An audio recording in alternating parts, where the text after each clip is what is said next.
This is the 4-Minute Buzz, and it's with a heavy heart that we report that Turning Point USA founder and CEO Charlie Kirk has passed away after he was shot during a Turning Point event. He's remembered as a husband, a father of two, and a powerful fighter for Jesus and the American way. Charlie was speaking at Utah Valley University yesterday for the first stop of his American comeback tour. And a few minutes into the event, someone opened fire and shot him in the neck. Charlie was rushed to a hospital and given immediate medical care, but sadly, a few hours later, he was pronounced dead.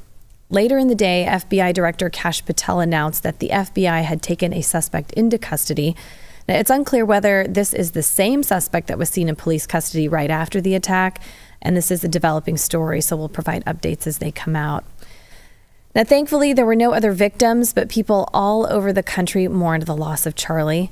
President Donald Trump was one of the first to confirm his death and celebrate his life.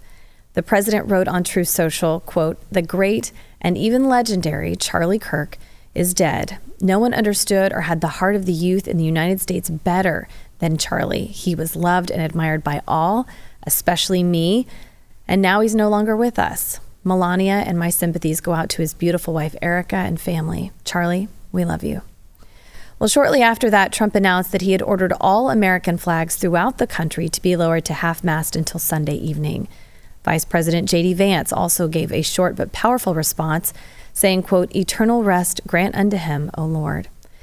And Robert F. Kennedy Jr. remembered Charlie as a dear friend and, quote, "our country's relentless and courageous crusader for free speech." Congressman Brandon Gill wrote, "Charlie Kirk was an American hero. It is our loss, heaven's gain. We will miss him greatly." Florida Governor Ron DeSantis and his family was praying for Charlie's family, and he heralded him as a, quote, "warrior for liberty, and his murder is a tragedy for our nation."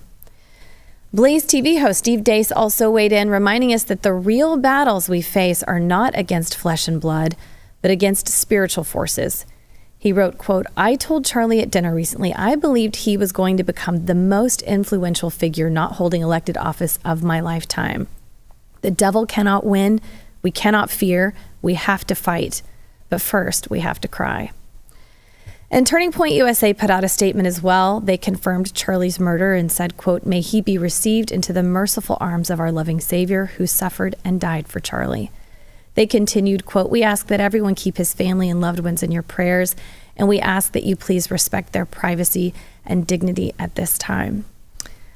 I would like to say a prayer for Charlie's family. Dear Lord, we just thank you so much for Charlie Kirk. We thank you for the incredible legacy that he's left behind, and we ask that you would be near to his wife, Erica, his children, his parents, and extended family and friends. And Lord, we're so grateful for the time that we had here on earth with him, and we ask that you would please be near to our country, that you would help us, Lord, to repent for what we have done wrong, and that we would spread the message that Charlie so loved and spread to the youth of America, to love you, to serve you, and to honor you. We ask that you would forgive us of our sins, Lord, and that you would just be with Charlie's family and everyone that he touched, that we would carry that message forward. In Jesus' name. Glenn has decided to dedicate the show to honor Charlie's hard work and his dedication to God and to our republic. So I'm going to turn that over to him. I'm Hillary, that's your 4-Minute Buzz, and now here's Glenn and Stu with the show. Thank you so much, Hillary. We obviously have a lot to talk about today, but let me try to get through some of our sponsors today. Patriot Mobile is making this portion of the broadcast possible on BlazeTV. September is National Preparedness Month. Time to take stock of your readiness for unexpected emergencies. Just like on 9/11, 2001, we all knew that things were going to change. We just didn't know how, and the world did change. Same thing as yesterday. The world has changed, and I don't know what it means, but I would be prepared for whatever may come our way, because that's the best way you can be a help to others and your own family. And right now, they're having a special on all of their preparedness essentials. They have over $1,500 worth of essentials. You can get it absolutely free. It's 90 different preparedness items that you really need. But they also have this huge kit now, last up to 25 years in food storage. It's got everything that you would need in their Preparedness Month Mega Kit. So go there now, mypatriotsupply.com/Glenn. Get their kit now, mypatriotsupply.com/Glenn.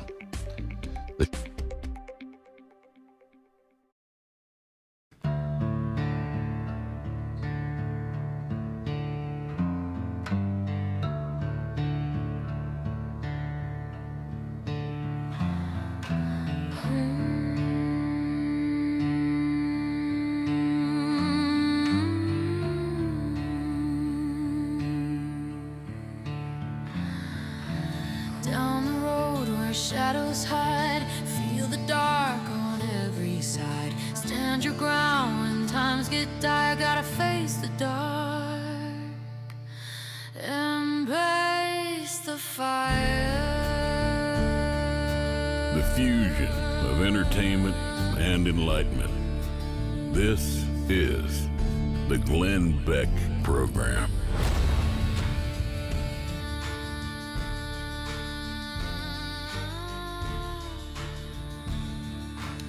I've only felt this way one time before.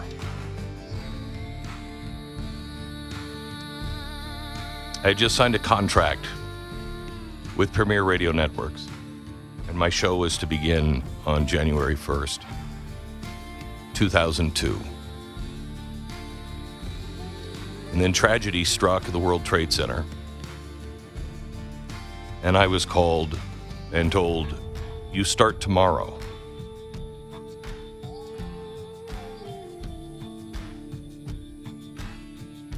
I spent most of the day and the night by my bedside,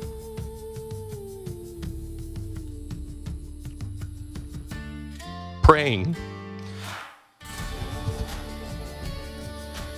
for the words to share with you on that day.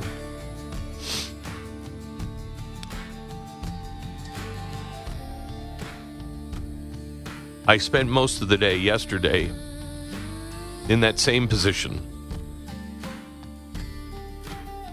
I pray that the words that I need to speak to you today come from Him and that you hear them.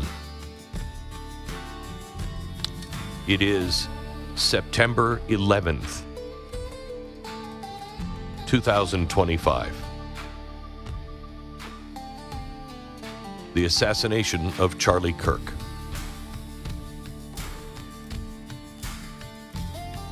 It's only appropriate that we start with a sponsor today, that is Tunnel to Towers. It's a tough day for America for a lot of reasons.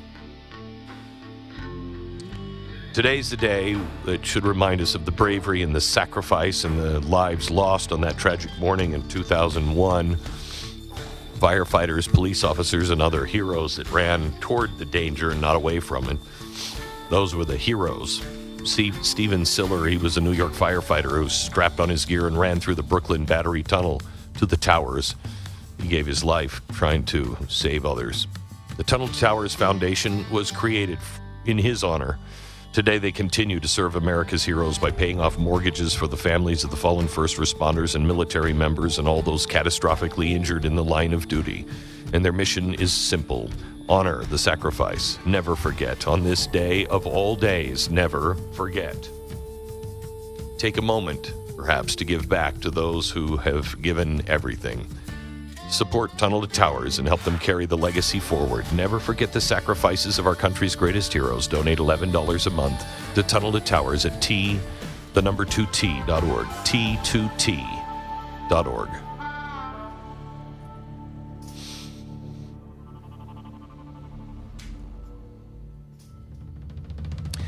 There are moments when words from another age suddenly feel as though they were written for this moment. In 1947, a Welsh poet, Dylan Thomas, was watching his father slip toward death, and he penned the lines of a famous poem, "Do not go gentle into that good night."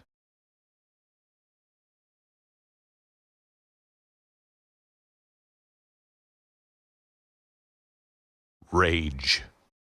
Rage against the dying of the light. what he was doing, he was pleading for his father to fight against the darkness of death. But in those words that he scratched down and scribbled down on paper for his dying father has become a mandate for all of us. Do not go quietly when truth is on the line. Do not surrender.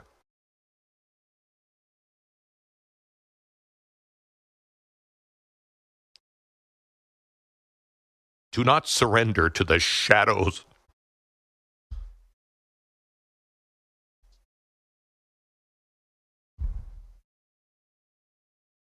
Even when, and especially if, you think the battle can no longer be won.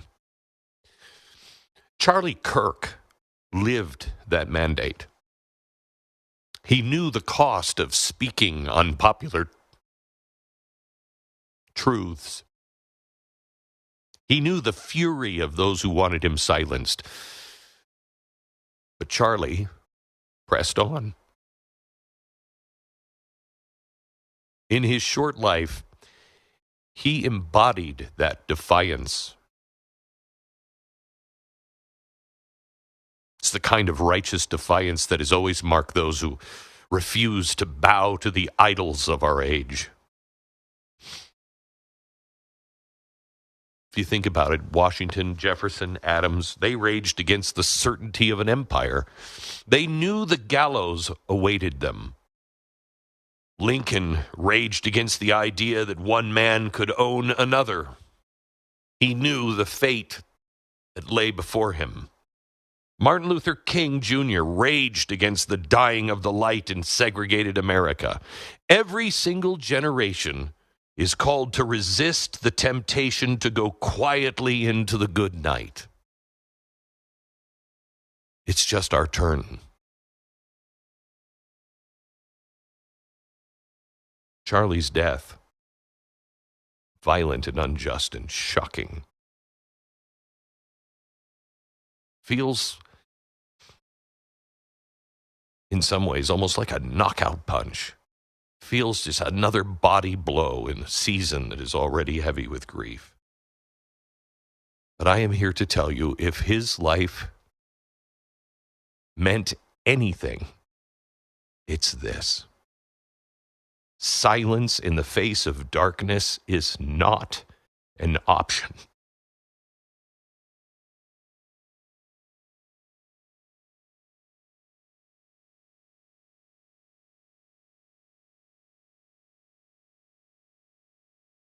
He did not go gently.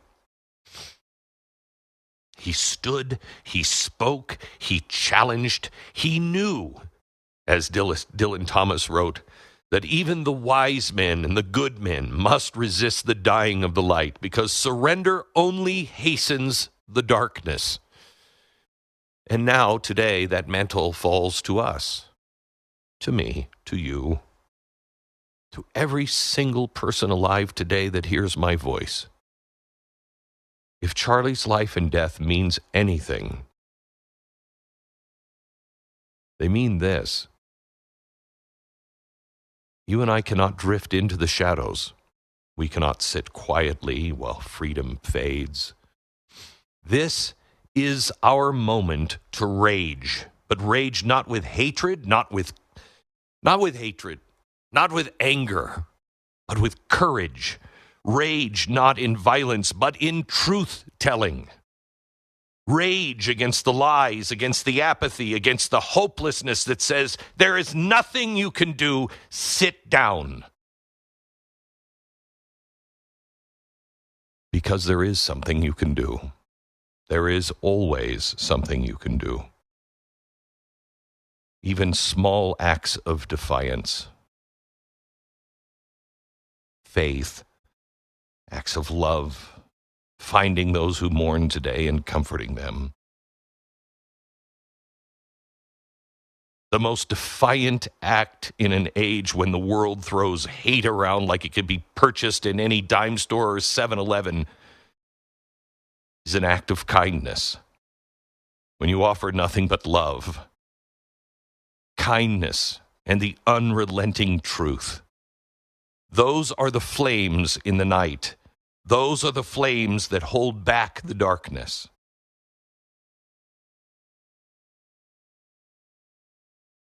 My friend Charlie Kirk carried that torch. He was forced to lay it down yesterday. And it is ours to pick up. The night is here, yes. The light is dimming, yes. But it always does before the dawn.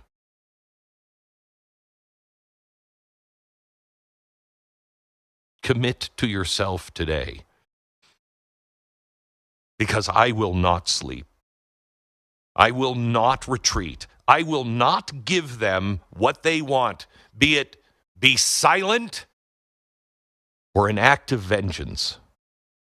I know who I am. I know who I serve, as did Charlie. I have no king but Christ. So today, let the words of the poet call to you just as they called to Charlie. Do not go gentle into that good night. Rage. Rage against the dying of the light.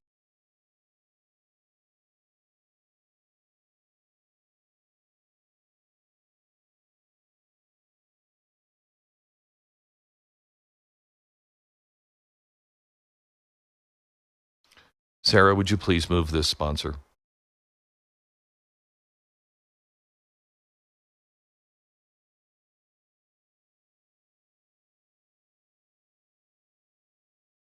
I have lined up my friends today, Charlie's friends,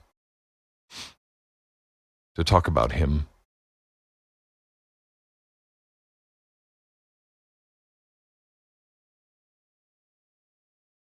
It's weird. There are moments, very few, but there are moments in history where words feel cheap and meaningless.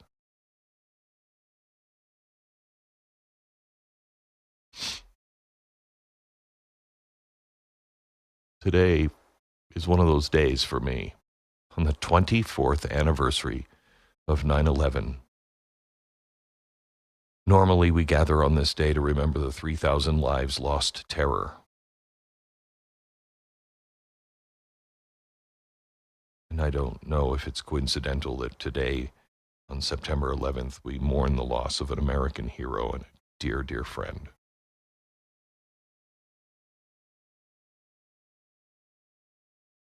He was killed, just as the others were 24 years ago, by an act of terror.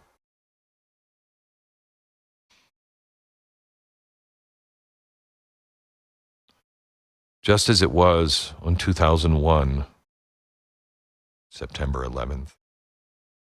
If you lived that day, you know that day was,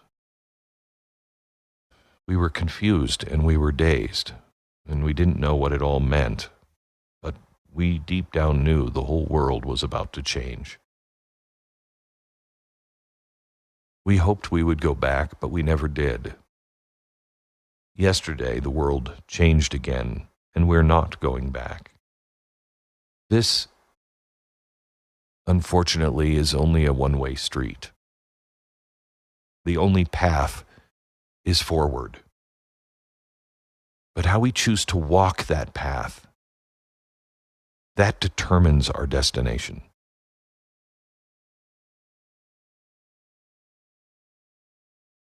Two different tragedies separated by decades, bound together by the same exact question.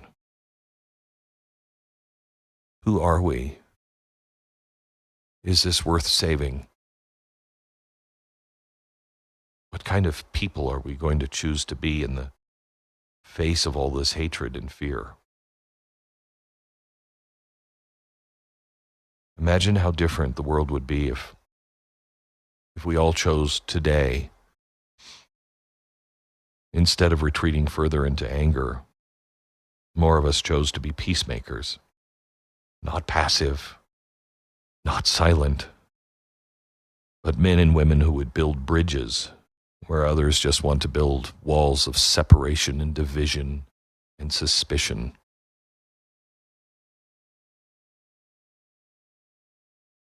Something changes. I've seen it in my own life.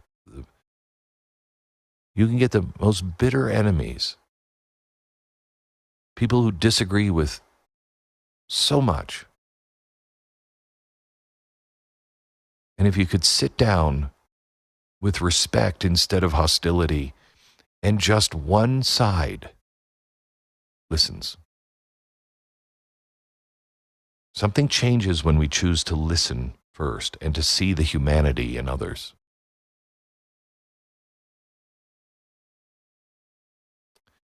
So many people think that's a weakness, and it's not. It is a strength. That is what Charlie Kirk did. And you do not assassinate the weak. You strike down the powerful. You kill those who can make a difference. Charlie did. Every time he sat down with peace, with love, and he talked to people who disagreed with him, by reaching across the aisles of race and politics and culture and faith, he didn't just change politics. He didn't just change hearts. He sparked healing, and healing is what our nation needs. At the center of all of this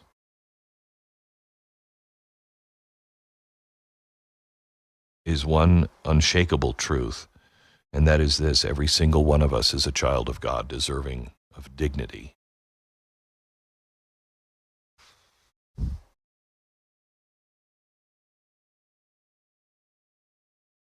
But this solution isn't going to happen on social media in Washington. It will only begin at home, in a world where loneliness has become an epidemic and isolation is crushing people's spirits. The news of the day. The antidote is right in front of us. It always has been. It's the family. In the end, that's all that matters. That's all that matters. Family. Imperfect, yes, but it is still the strongest source of stability and meaning that the world has ever had. You know, forgiveness, fidelity, faithfulness, honor, those aren't just words in a dusty book that sound quaint. They are the foundation stones of peace and civilization. When families hold together, they produce people who extend kindness outward, kindness to their communities, their churches, their nation, to one another. Strong families knit together a strong society.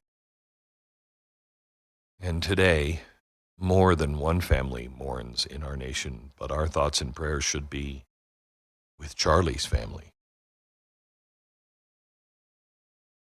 In many ways, we owe it to him.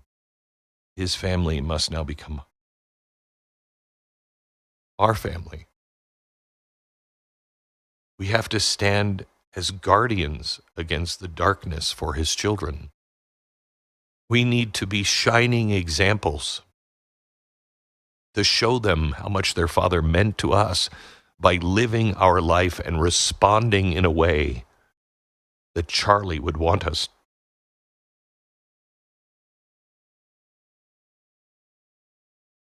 to respond. I know Charlie Kirk. I knew him.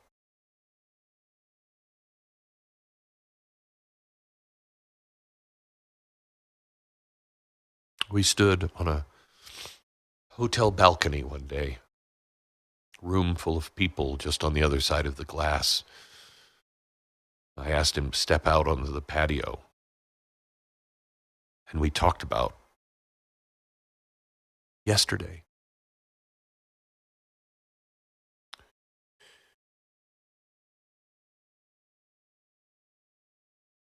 We made a pact with one another on that day.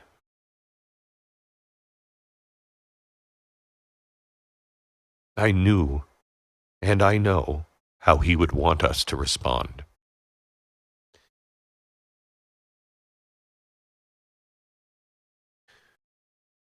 There were 1,000 Charlie Kirks created yesterday.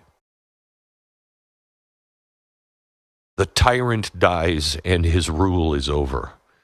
The martyr dies and his rule begins. Know that out of yesterday, out of this tragedy, as with all things under the realm of an almighty God, great and glorious things will sprout. But we must be deserving of them. His will be done, not mine, not yours. Tomorrow, we begin again. Tomorrow is 9/12. Today, we mourn. His friends join me. Megyn Kelly is next.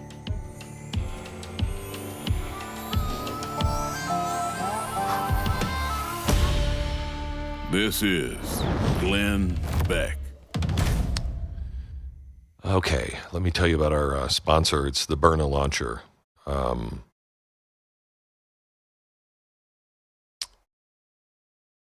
My daughter was just a few feet away from the tent yesterday. She did not bring her Berna launcher with her.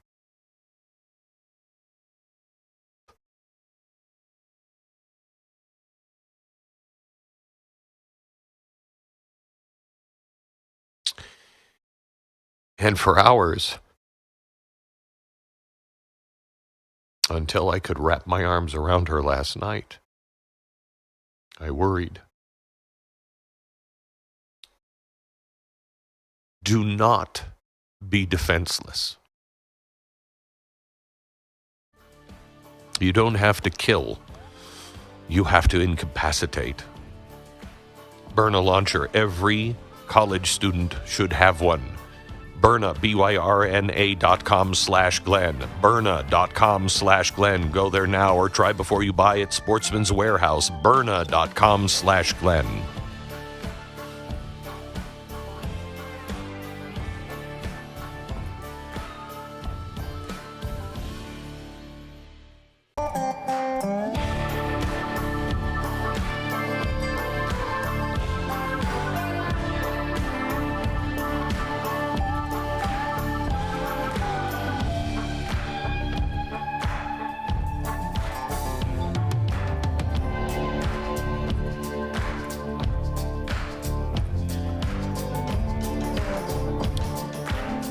Megyn Kelly is going to join us in just a moment. As you can imagine, all of us are being torn a million different directions, and she will be joining us hopefully in a few minutes, if not a little bit later today. But we have a lot of people on today that want to share some stories about Charlie Kirk. And tomorrow I want to hear from you.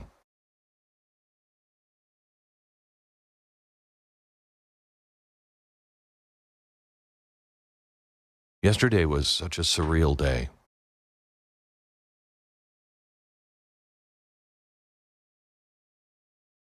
was getting ready to record my special last night. It was in the afternoon. And I'm sitting here in my studio, and I look at the stairs through this glass door that I have here. And my wife is on the phone, and she's standing in the stairway, and she has her hand gripping the stair rail. And I could see it in her eyes. She was on the phone. And I could see confusion and I could see trouble. And in my ear, I'm hearing 5, 4, 3. And I said, stop. I need 30 seconds. I need to talk to my wife. And I motioned for her to come in, and in a confused and dazed sort of way, she kind of stumbles into the room. And I said, what's happening, honey? And she said, it's Cheyenne. I didn't know what that meant.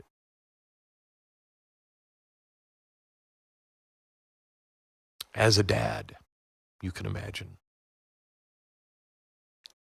I said, is she okay? What's happening? She meant it's Cheyenne on the phone.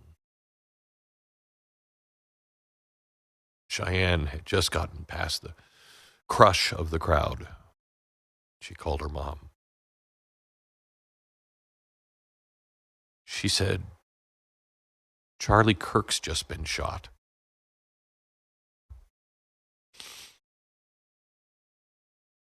What?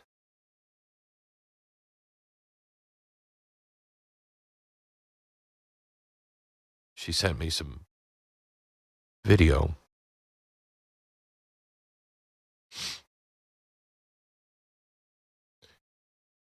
And I knew it was true, but I hoped for the best. Until a few minutes later, somebody else sent me video that I hope you did not see of the bullet striking him. It must have been like what it was when you first saw the Zapruder film, or if you were standing in the grassy knoll. You just knew.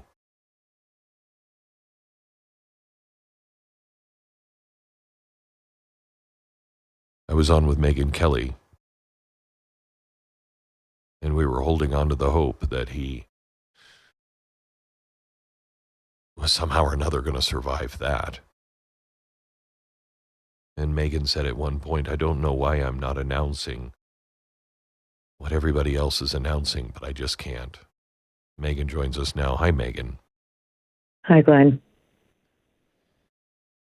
What a weird 24 hours it has been. Where are you this morning in unraveling this knot in your head? I still don't feel like I have my arms around it.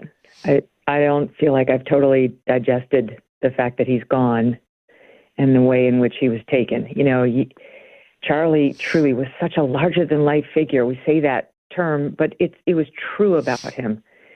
At 6'5", he truly seemed larger than most of us, and he was in his gifts and his tirelessness, and just knowing exactly where the seam in every story was, and his raw courage. So many times, I mean, we like to think we're courageous in our commentary. You'd look at Charlie and you'd think, now that's true courage. He would just say it like it was. The things you'd be thinking in your head, but you might not want to say explicitly, he said. And he took a lot of slings and arrows for it and was demonized for being all the terrible things, as opposed to people taking him on and saying, does he have a point? You know, I said earlier today that you don't kill the weak. You know, people don't want to try to heal or they just want to speak in anger at times. And, you know, anger is part of the grieving process. And I know I'm angry. But Charlie would face that anger. And, you know, what people think is weakness by showing love and compassion and listening and just having a decent conversation, that's one of the reasons why he was killed. He wasn't killed because he was weak. Just like Gandhi wasn't weak. He was killed because he was effective.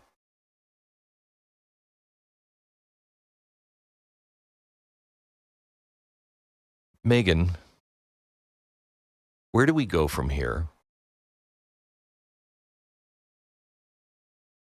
she dropped. Can we get her back on the phone?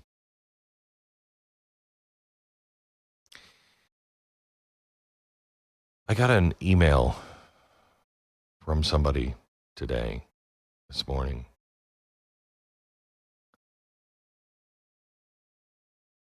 And I want to share the email. I won't share the name, it's short, but I also think I should share my response, because I think it's how most of us feel.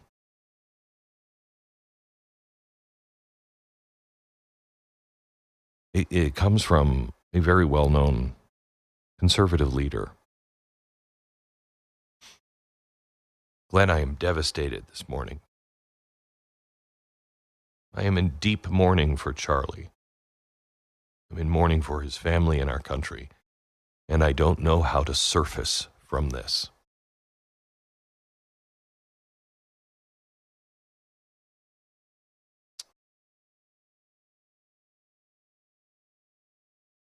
I don't know if I do either. But I would like to share my thoughts with you a little later on. Megyn is with me. Megyn, how do we process this? How do we surface from this? You know, I think as with any loss, we all have to go through the denial and the bargaining. Yeah. I'm still refreshing my ex account, hoping somehow there's a reversal. Somehow it was all wrong. Somehow we got it all wrong. Sometimes the media gets it wrong. It's absurd. We know what the answer is, but that's a natural reaction when you've had a sudden loss in particular. And anger's completely appropriate now too. It's completely appropriate. We are going to catch this guy. That FBI presser they just held was very encouraging. Two things happened this morning that are of note right now, Glenn. First, Steven Crowder, who is very solid on his law enforcement leak reporting. He has a proven track history. He's the one who got the manifesto from the trans shooter in Nashville before anyone else. And that's not all. He's had other leaks, is posting a document saying he received from an ATF source on the investigation. And that says that they retrieved the gun in the woods behind the campus, wrapped in a towel, and that there were 3 unspent cartridges in the gun that had transgender and anti-fascist ideology, something written on them. Now, that last piece of it was not confirmed by the FBI at the presser they just held, but every other thing was. The Crowder report was confirmed in every detail, including naming the kind of gun. He had that right. He had the location right. He had the trail and the tracking of the suspect right. They did not volunteer the business about what was written on the cartridges, nor did anyone there ask, because those reporters almost certainly don't follow Steven Crowder, because those reporters will probably tell you he's not to be trusted. Now, this is an early report, and it could turn out to be wrong, but that's the update as far as we know it. And the FBI revealing that they have a picture of him, that they did, of course, track him on his way to the shooting spot with surveillance cameras. Of course, on these college campuses, we would expect that in dorms or class buildings. And they appear confident, at least to me, that they've got the guy. And if they've got the weapon, Glenn, well, they may or may not have fingerprints, but they almost certainly have DNA. I mean, they almost certainly have DNA, which I'm sure they're uploading right now into every database they can. We saw this in Kohlberger. They're not supposed to use the public databases, private, like 23andMe or Ancestry.com, though in Kohlberger they did, and that is how they found Kohlberger. Sometimes they do. And even just the public database of DNA can lead you to at least a family member somewhere near a shooter or a suspect, and then it's just a matter of charts and a few hours in getting to that person's relatives. So I believe they will find the shooter, and then we'll know the ideology, and then we'll have a place to put some of the anger, like an explanation or something that will help us understand what deranged person, and I don't mean that in the clinical sense, did this yesterday. I just feel like I don't know where to go until I know who did this and why. It was about midnight last night when I talked to the president, and he was very clear that we will find whoever is responsible for this, and justice will be served. He was extraordinarily confident in that, which gave me an awful lot of hope. I don't know if you saw his speech last night that he gave from the Oval, but I thought he hit very powerful, hit exactly the right tone. But I think the days of us fooling around and nibbling at the edges, I think those days are over. I agree. And one of the things Trump said last night that was so good was he used the word terrorism. Mm-hmm. That's exactly right. That is how a lot of us are feeling. And I know you've had the same experience I've had in the past 24 hours, Glenn, where virtually everyone I know in the media business has reached out. I think there are a lot of folks who are in our lane in particular, in conservative media, who are very rattled by this because he was one of ours. And he was taken. He obviously we all have concerns about personal security now with the shooter at large as well. But I just mean that, like, the betrayal and the need to rise up and protect ours and the people we value and love. This is like, I don't want to say a call to arms because I'm not encouraging violence, but I mean a unifying call for us to stand shoulder to shoulder and stand up. Yeah, it is absolutely a wake-up call to anybody who thought, it's just going to, pass us by. It's not. This is the call of our age, and how we respond is going to determine the future of freedom in this country. But I have great confidence that we will respond just as we did after 9/11. We responded with conviction. We responded with in an intelligent sort of way. We overreacted in some ways that I would like to avoid this time, but we came together as a nation and did what had to be done for the preservation of our nation. Now, if we can have the moderation lesson learned this time, perhaps we will be good. But I think the days of Antifa not feeling any ramifications for their work and others, those days are over as of yesterday. Megyn, go ahead. Go ahead, Glenn. I was just going to say, one of the things we did after 9/11 was when the stock market opened 2 days later, we all bought stock. We just, yes, it could have been a $5 stock, but everyone did it just to send a message that the financial center would stand. And I think we are going to see a reaction on college campuses when it comes to free speech by conservatives, unlike anything we've ever seen before in a similar vein. I agree. I'm proud to stand shoulder to shoulder with you, Megyn, and be in the trenches with you all the time. You are a light in a lot of darkness, and I appreciate our years of friendship and everything that you've done for the country. Thank you.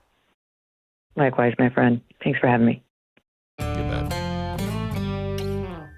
If you're looking for a smarter way to manage your money, start by taking a closer look at your mortgage. For many families, it is the biggest monthly expense, and if you're struggling with high interest rates and credit card debt and rising costs across the board, refinancing your home could be the relief that you need. American Financing is a family-owned mortgage company that has been helping people just like you for over 2 decades, and their salaried mortgage consultants will take the time to listen and understand your goals and walk you through all of your options. They work with all type of loans, and they're known for their friendly service and their straight answers and a commitment to doing what's right for you, the customer. Even if you've been turned down before, give American Financing a call. You could save hundreds, if not thousands of dollars every month and get a real plan to take control of your financing. It's AmericanFinancing.net. AmericanFinancing.net. 800-906-2440. NMLS 182334. NMLSConsumerAccess.org. APR for rates in the 5 starts at 6.799% for well-qualified borrowers. Call 800-906-2440 for details about credit costs and terms. You ever seen a liberal's hands? Smoother than a snake on oil. Guess they're more worried about the meaning of the word female than the word work. Glenn Beck will be right back.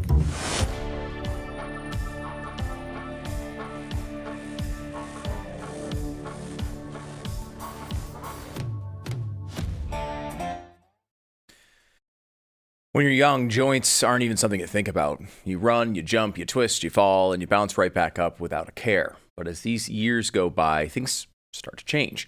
Suddenly, getting off the couch feels like unfolding a rusty lawn chair. Your knees creak, your shoulders tighten, and simple tasks leave you feeling sore. That's your body telling you it needs support.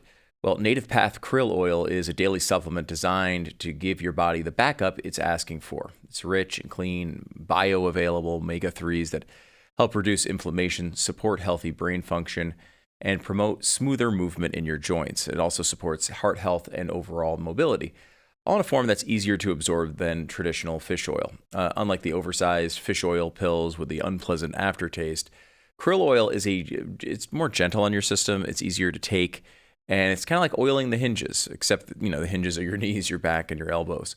You're not just covering up the discomfort, you're addressing it at the source. And over time, you may feel quite a difference, better flexibility, more energy, and the freedom to do the things you enjoy without worrying about the consequences the next day. You can get started right now with up to 66% off and free shipping if you go to nativekrill.com/blaze. This is better than the stuff you may have tried before. It's nativekrill.com/blaze, nativekrill.com/blaze. It's KRILL, nativekrill.com/blaze.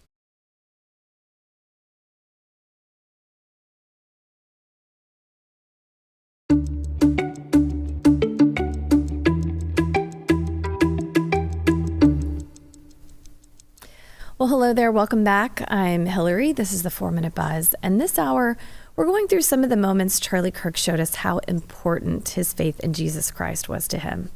A devoted Christian, Charlie often used his platform to preach on the importance of having a close and personal relationship with Jesus Christ. So here's a flashback to when Charlie Kirk appeared on the Whatever podcast, which featured multiple women in the adult film industry. And here was his message to those women. Thank you guys for a respectful conversation, even though we see things very differently, and I hope the chat enjoyed it. Look, for whatever it's worth, if you're engaged in the creation of that content, I think God has a better plan for you. I know that might sound preachy and not what you want to hear, but just maybe you'll have an encounter with God, and Jesus loves all of you, and He can transform your life. He transformed my life. I've had a lot of problems in my life, and Jesus solves everything. And every day is a new day, and it's a hopeful, beautiful life ahead of you. And I know that might not be something you even believe, and you might think that all Christians hate you and your way of life, and all those sorts of things. Most of them do. Well, I'll say this. I'm a pretty firm believing, outspoken Christian, and God loves every single one of us. We're all sinners, and Jesus died you've for definitely us. been the most respectful one that I've seen. Well, thank you. That's very, met. very kind. And I can tell you, it's not me. If it was me, I'd be yelling and screaming. It's the Holy Spirit. And then here's Charlie speaking with Glenn Beck at TPUSA's America Fest in 2024, speaking on the importance of God and how both men have inspired each other. Yeah, and it's just a phenomenal event here, and glory be to God. And we always hang on just a second. Glory be to God, yes, but God needs actual physical hands on earth, and you have been. This is your thing. Turning Point is you. It's our thing. As an organization. Blah, blah, blah, blah. It took a leader to lead it, and you deserve a lot of credit for the win. And all the credit, well, no, not all the credit, but most of the credit for this, because it was your baby. Thank you, Glenn. That's very touching. And you know this, and I'll throw it back at you. You've been an instrumental piece in my worldview formation. Okay. So he won't accept it. So I got to get better at receiving compliments. I I've heard you, keep and him it's away. really great, and I'm grateful that, we have a good relationship, and we've helped each other out. Well, and finally, here he is on his show speaking in excitement that Gen Z is turning to God more than previous generations, which ended with some much-needed wisdom from the Bible. Young men are also seeing through the woke mirage. Gen Z men, as they are super online, they want to try to find a place that is rooted in eternity, rooted towards heavenly orientation. They want to look up. Almost every generation until Gen Z has become less and less religious. And Gen Z is bucking the trend. And make no mistake, post-COVID, there's so much bad came out of COVID, but God will use something evil for good, as he beautifully says in the scriptures, Genesis 50:20. I will use the enemy meant for evil, I will use for good. Romans 8:28, which is God will use all things for good for those who love him. All things. Well, everybody here at The Blaze is mourning the loss of such a powerful leader in the conservative movement, so we will do our best to ensure Charlie's lasting legacy is never forgotten. And may we remember what Charlie remembered from the scripture: God will use evil for good. I'm Hillary. That's your 4-minute buzz. Now here's Glenn and Stu with the show dedicated to Charlie. Thanks a lot, Hillary. Let me tell you about Home Title Lock. Your home is maybe your most valuable investment. But in today's digital world, it's also one of the most vulnerable. Criminals are constantly looking for ways to exploit online records, and home title fraud has become one of the fastest growing cyber crimes in America. Works like this: thief finds your title online, he forges a document to make it look like they own your home, and then uses that fake ownership to borrow thousands of dollars against your property. You often don't find out until the bills come in, or maybe an eviction notice shows up. Home Title Lock helps you protect yourself from this crime. They monitor your title 24/7. They alert you the moment anything happens. And if fraud is found, their U.S.-based restoration team works to help restore your name and your home's legal title. You don't want to wait until it's too late for this to get started. This fraud can be really devastating, and most homeowners don't even have policies that can cover it. So do something about it before it starts. AI is part of this. It's changing the world, but don't let it change the name on your home's title. Go to HometitleLock.com and use the promo code BLAZE. HometitleLock.com. The promo code is BLAZE.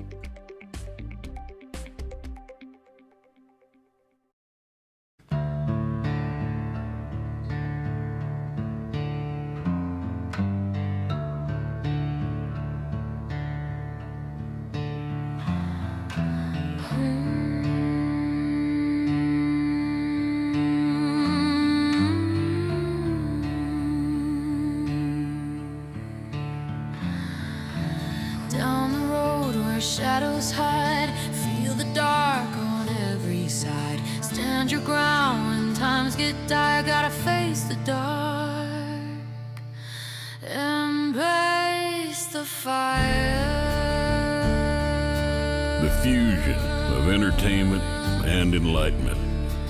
This is the Glenn Beck Program. It is September 11th. 2025. I remember starting my show right after the Trade Center came down. It's September 11th, 2001, and this is the news of the day. The news of the day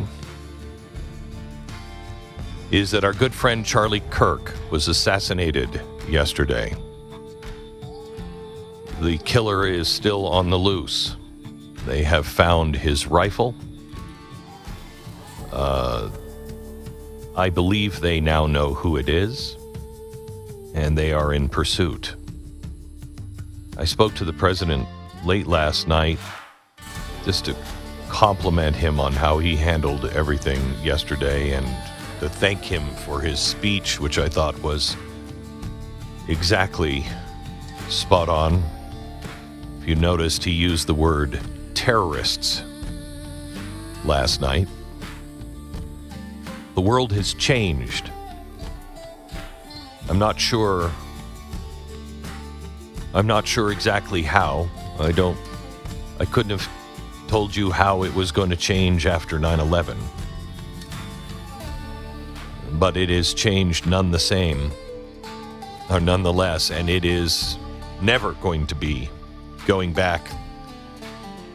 So what is our new reality? Well, it depends on how we handle things from here. And I have great confidence in you. I have great confidence in the American people, and I know God is not neutral in the affairs of man. We just must live worthy of his protection and his grace. Tomorrow is 9/11. Tomorrow is 9/12, and I started something back during the Tea Party to separate myself a bit from the Tea Party because I thought principles were more important than taxes. And while I embraced the Tea Party, I wanted to make sure that people understood our principles. And our principles, we knew them instinctively on 9/12, the day after 9/11. Today, I feel like we're still in that confusion that we had on 9/11, 2001. And tomorrow, 9/12, is the day that we come together and we stand firm in the truth. But today, I want to remember Charlie Kirk. Liz Wheeler was a dear, dear friend of Charlie Kirk and a good friend of mine. Joins me in 60 seconds. First, realestateagentsitrust.com. I know, this is my company, so I'm paying for the commercial. Look, if you're moving, just call them. They'll help you find a great real estate agent. Realestateagentsitrust.com, realestateagentsitrust.com. Good, I got my money's worth. Let me move on now to Liz Wheeler. Hello, Liz. Hi, Glenn. I spoke to you yesterday, and we were both pretty raw at the time. How are you doing this morning? I'm in a fog of grief, Glenn. I think that a lot of us are. I feel it still feels very unbelievable what happened to our dear friend Charlie Kirk. I feel like I'm floating up outside of my body, in a sense, watching all of this unfold. It's quite something to see the reaction from the American people over this assassination. I think you're correct when you say that our country has changed forever.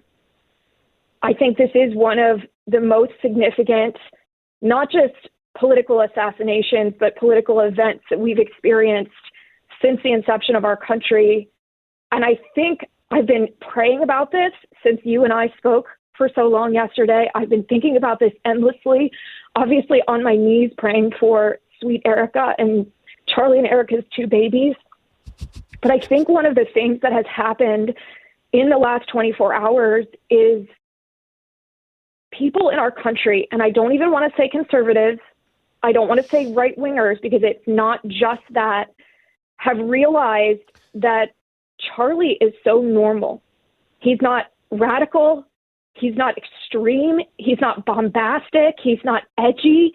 He's just a regular guy. And he's kind. And they killed him because of those beliefs and opinions, those principles and values, Glenn, that we share with him. And you and I work in this industry, and we've written a lot of books about this political enemy that we face, and we talk about it a lot. But for the majority of the American people, this is the first time, Glenn, that they're realizing exactly who this political enemy that we face is. And it's jarring and it's gut-wrenching because they realize that just as easily as they assassinated Charlie Kirk and are now dancing on his grave, they want to do that to us too.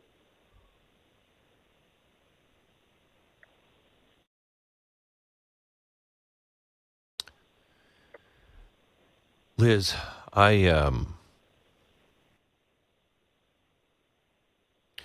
and I know you do, I have such faith in the Lord.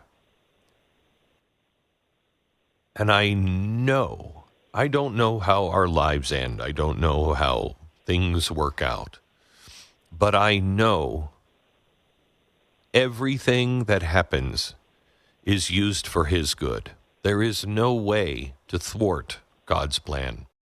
You can make getting there harder. You can make getting there more painful. But if we trust in him, great and glorious things are going to happen because of this. Charlie once said... Go ahead. Charlie once said when someone asked him what he wanted to be known for the most, and he wore a lot of hats, so he could have picked a lot of different accomplishments and identities, and he said he wanted to be known for his faith. And that's, I mean, it's so powerful. You and I are clinging to God right now. Everyone sitting here with us is clinging to God. I'm literally sitting here gripping a rosary as we talk. Evil happens in our world, and we all ask that question, why? Why does God allow bad things to happen to good and innocent people? And, you know, as Father Mike Schmitz reminded us yesterday, when evil happens, that is not God's perfect will. It is God's permissive will, which is very different. God allowed Charlie's death to happen, but he did not want it to happen. God values human freedom and can bring about a greater good through these allowed events, but God does not cause evil. He uses it to achieve his higher purpose. When sometimes we don't know what that is, and I'm human, I find it very difficult not to have an immediate answer to, okay, what is that higher good? But it could be testing faith or demonstrating compassion, teaching people how to uphold his perfect will of good. And if God were to remove evil from the human existence, he would also be removing our free will to love him and to love others. And he knows that despite the evil that he allows to exist in the world, this greater good can be achieved for eternity, which is where Charlie is now. And Glenn, there are a lot of bad people online right now, you know, celebrating Charlie's death and saying how ironic it was that Charlie was killed by a gun when he was a champion of gun rights. But do you want to know what the real irony is? The real irony is that Charlie, at this moment in eternity, I guarantee to you, Glenn, is praying for those who did this to him.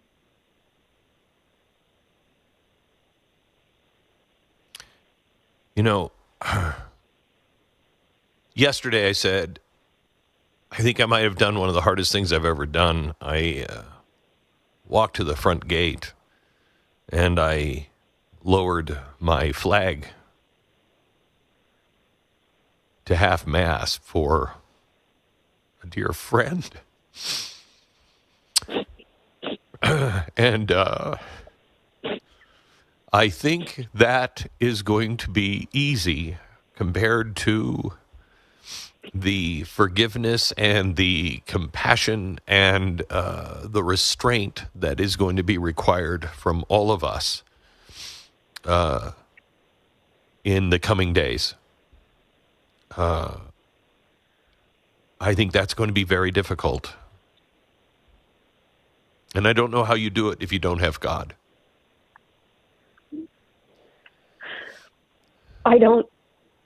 I can't imagine moving forward without God. The Bible says he is my rock, he is my refuge, and I can tell you that that's the only thing right now that's helping me swim through this fog of grief. Charlie was such a good man, Glenn. Such a good man. You know, he once actually hired me. This was a decade and a half ago. He hired me to work for Turning Point USA, but I wasn't going to, my start date for starting that job wasn't going to be for like 3 months down the road because of the new financial cycle.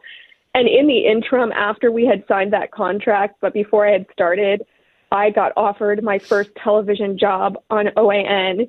And so I preemptively quit on Charlie. And I remember talking to him and saying, I know this is such a sucky move for me to preemptively quit on you after we had agreed, but Charlie, what would you do And he was so gracious, Glenn. He was so generous. He said, you're going to kill it. You are going to use this platform to glorify God and to save our country. And he was always so encouraging. Yesterday, I was looking back at our text thread because for as busy as this man was, he never neglected talking to his friends. And during some of the most challenging moments in my public life, who was texting me encouragement but Charlie Kirk? It is hard to think about how to move forward. But one of the things, and I know that it's hard to articulate clearly in this moment, but one of the things that I know with crystal clarity at this moment is we are not going to be silenced by an enemy who harms us. We are not going to back down. We are not going to be quiet. We are going to honor Charlie's legacy. We are going to care for and love Charlie's family. We are going to understand in a clearer sense exactly what we are up against. And it's going to, with God on our side, it is going to lead us to victory in a way that our country has not yet experienced, because we do have this binary choice. The left wants violence. The left wants civil war. The left wants to hurt us and kill us. But what's going to happen instead is these people in our country, people who are politically apathetic or lukewarm liberal or, maybe right wing, but not that active in politics, the same thing is going to happen as a result of Charlie's assassination that happened after the Black Lives Matter riots or after the COVID vaccine mandates, where people realized that the other side does not want the best for us, that the other side during the Black Lives Matter riots was willing to falsely accuse us of being racist when that wasn't true, or during COVID to tell us that we couldn't go to church and worship God and we had to take their medical product because they said so and they didn't care about the harm. Glenn, this is that times 1,000. People are now looking out across our country, realizing that there are subversive forces and not just a radical, lunatic, madman, isolated incident. There are radical forces who want to kill us. And the awakening that's going to happen, the eye-opening, you are going to see churches filled with people turning to God. You are going to see politics, a swell of good people who want to stand for normalcy and common sense. 2 million, 5 million, 10 million new Charlie Kirks are going to be minted because of this. And that's hard to picture in this moment. And there will be hard choices to make because we're angry right now and the left is taunting us. But I have so much faith. I have so much faith in what Charlie did and in the prayers that he is going to be bathing our country in now from eternity. Liz, you're one of my favorite people. And I know you were one of Charlie's favorite people, too. Thank you for coming on today. Thank you, Glenn. God bless you. Let me tell you about PragerU. Dennis Prager had a bad fall and broke his back and is still in a hospital bed. He is fully there. He's writing a book. In fact, I just wrote the foreword to his new book. It's really good.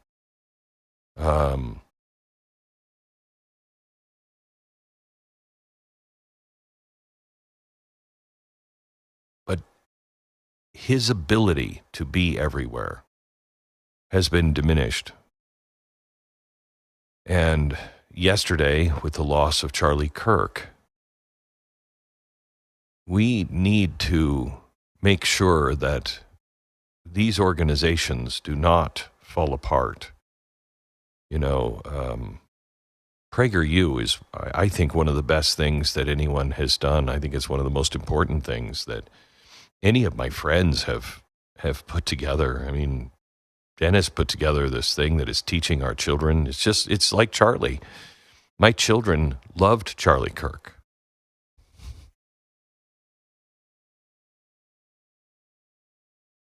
And I feel the same way about Dennis. Right now, they're raising money for PragerU because they're doing some really exceptional things. And right now, until September 19th, and this is only for this audience, PragerU is extending their triple match campaign. If you want to make an impact on the next generation, this is the best time to support PragerU. It's a special opportunity for you where every dollar you donate from now until September 19th will be triple matched. I know how Charlie loved Dennis.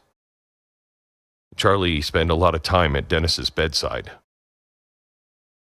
Dennis was a mentor of Charlie's. Stand with PragerU if you have the money, please. Now is the time. Triple matched. PragerU.com/Glenn. That's PragerU.com/Glenn. 10 seconds. Back to the show.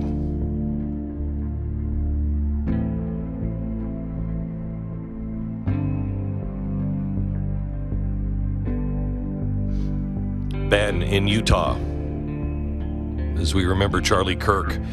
Ben, you were at the event yesterday?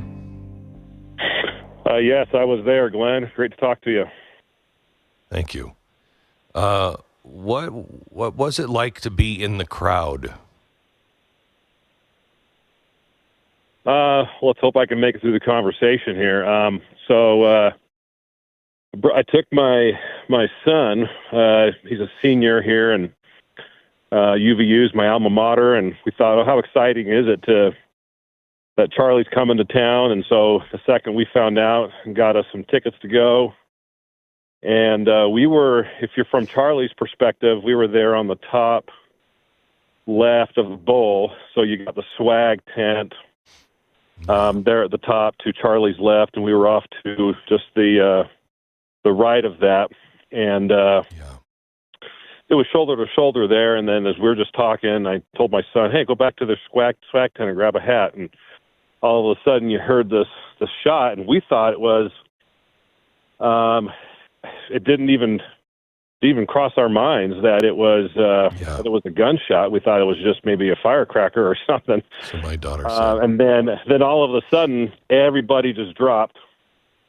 And I think everybody was just shocked, and we're standing there and thinking, what just happened? And at that point, maybe just a second later, everybody started just to rush out of the bowl there. And my son and I tried to collect ourselves and catch up with what had just happened, because in moments like that, things are happening faster than you have the ability to process.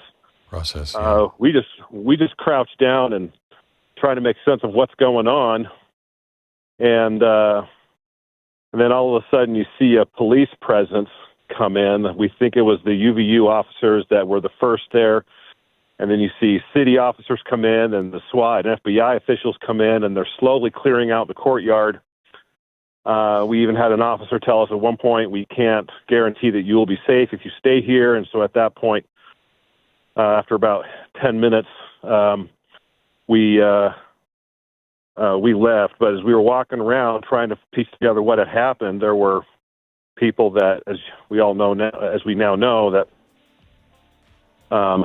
were able to confirm that Charlie was shot in the neck, and it was a terrible incident. And we're just so sad in this community that could happen at little old Utah Valley University. Wow. And in a town called Orem, which is, I think it's America's family town or something. It's the sweet town. And horror was brought right inside. Thank you so much. God bless. And I'm glad for your safety and your son's safety. This is Glenn Beck. Steve Deace is next. Well, some people play fantasy sports for the competition. Others do it for the bragging rights, but most of us just want a reason to kind of escape a little bit and enjoy the game a little bit more. Fortunately, Prize Picks keeps it simple. There's no draft, no single season-long grind, just daily fantasy made super easy. You look at player projections, you decide whether each one will go over or under the listed number, and you make your picks, and that's it. It takes just a few seconds to enter, and you can win real money based on your sports knowledge. No spreadsheets required. This weekend's lineup is stacked. Got great matchups. Eagles and Chiefs, of course, most important one. But you got the option to mix in picks from other sports as well. Whether you're new to fantasy or you've just, never, maybe you just got so complicated you didn't want to deal with it anymore. Prize Picks is a great way to get back into the fun of the game. You can download the app today and use the code STU. You'll get $50 instantly in lineups after you play your first $5 lineup. That's the code STU to get $50 instantly when you play your first $5 lineup. It's Prize Picks, and it's good to be right. We've got more on the Charlie Kirk situation coming up in just a couple of moments.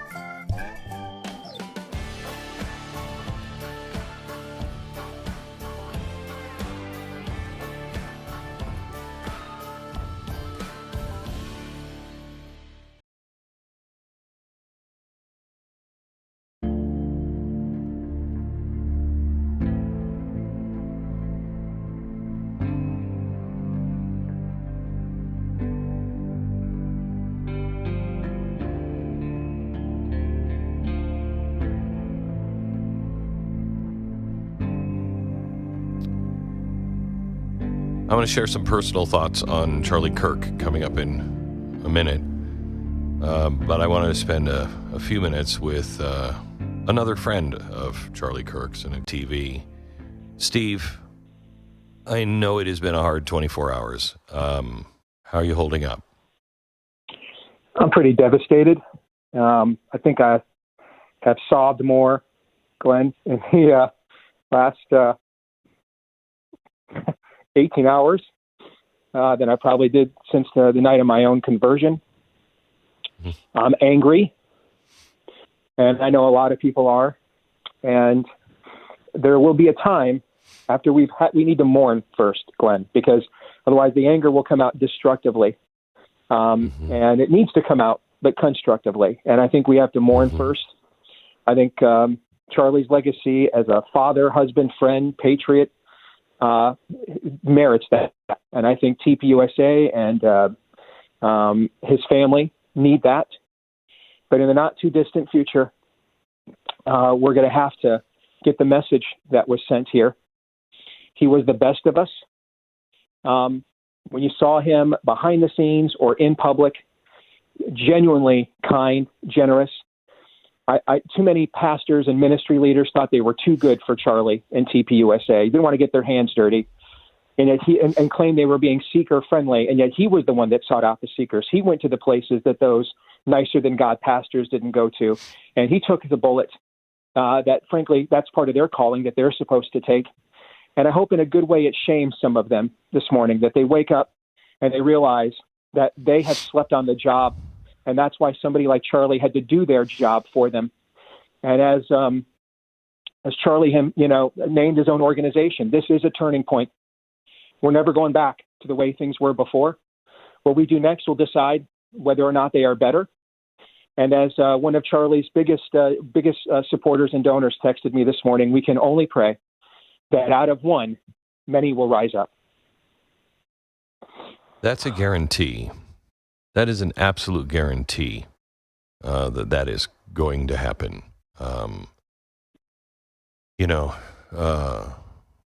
When the tyrant is killed, his reign is over. When the martyr is killed, his reign has just begun. And make no mistake, for liberty, Charlie Kirk was a martyr. He was assassinated and martyred yesterday. And I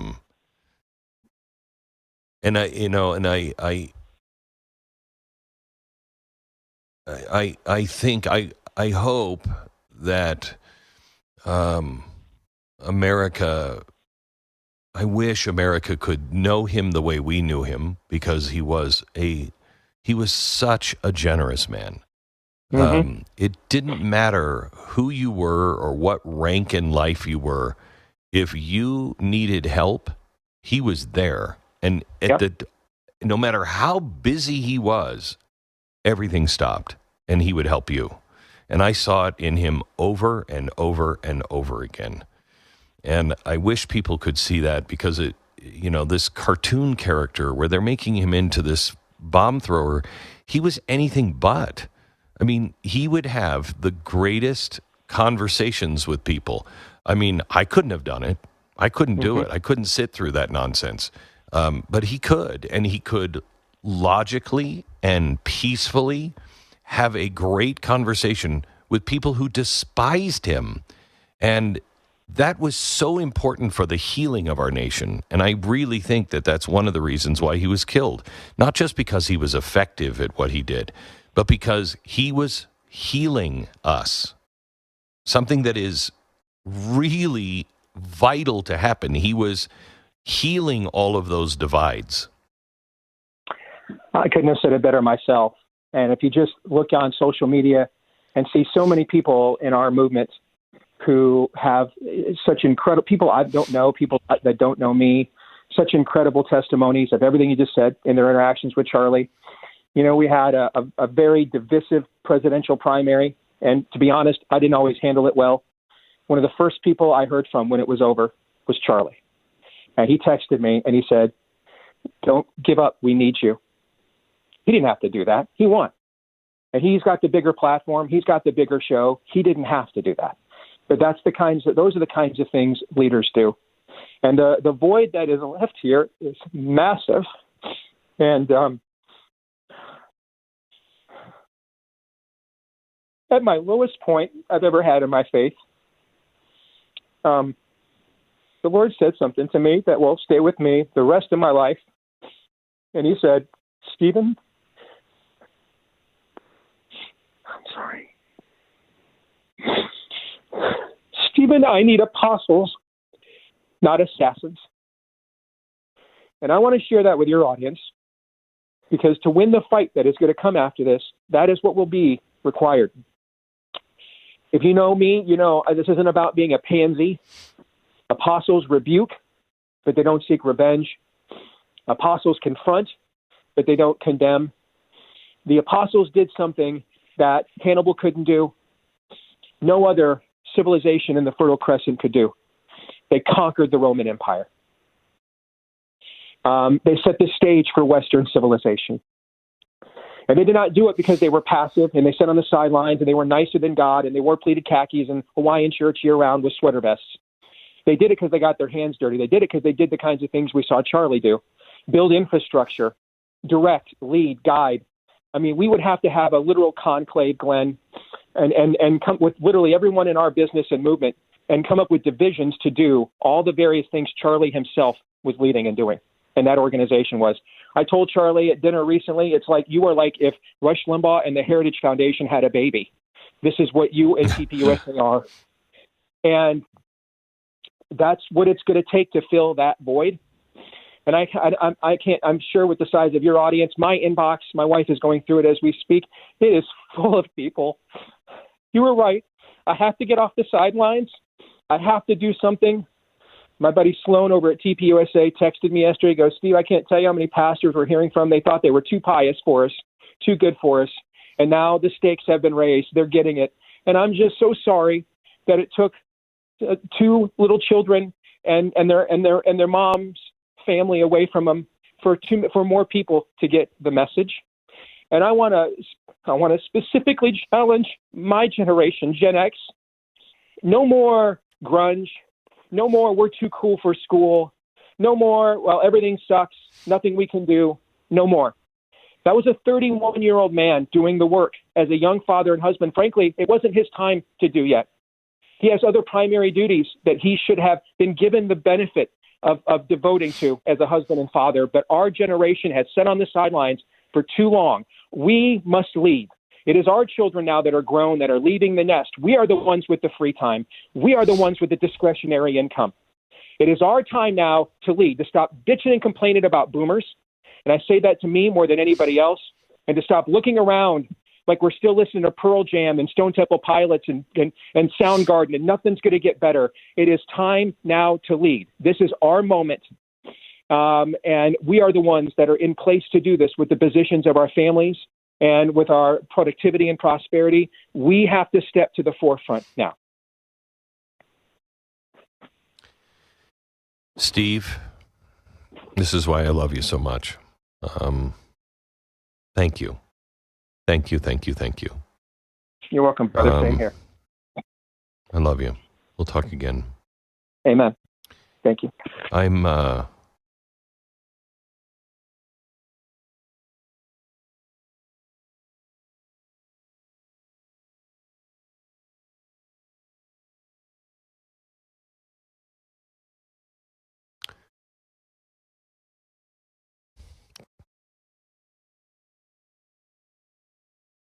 Charlie said to me one time, he was 17 years old. And it's the first time we met. He said, I want to be like you. I want to do what you do.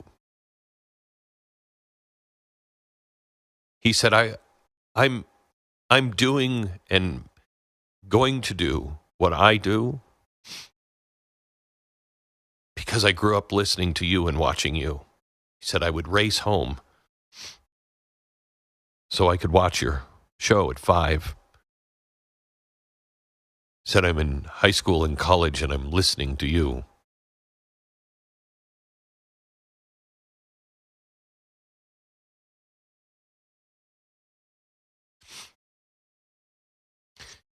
He was the guy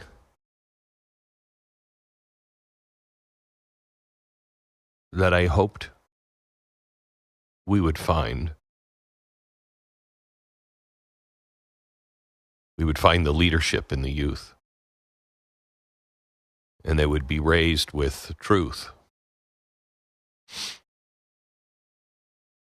And yesterday,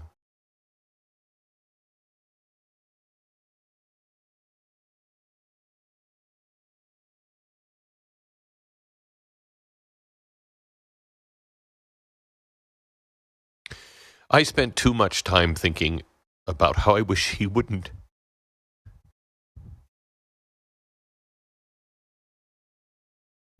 have listened to me.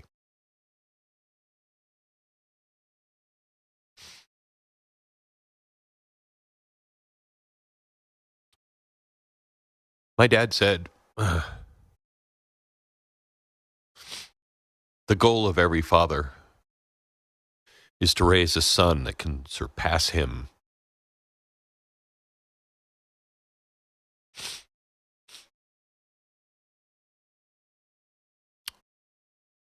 Charlie, at 25,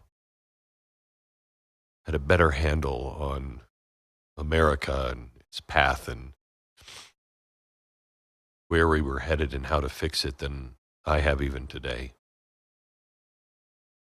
And because of that, he raised a whole generation.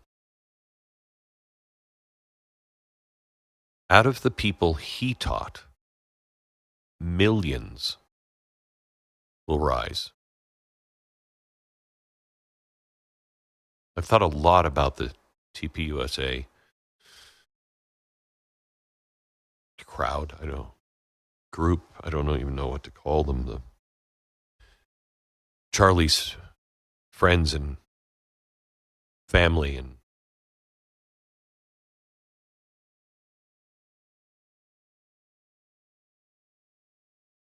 kids.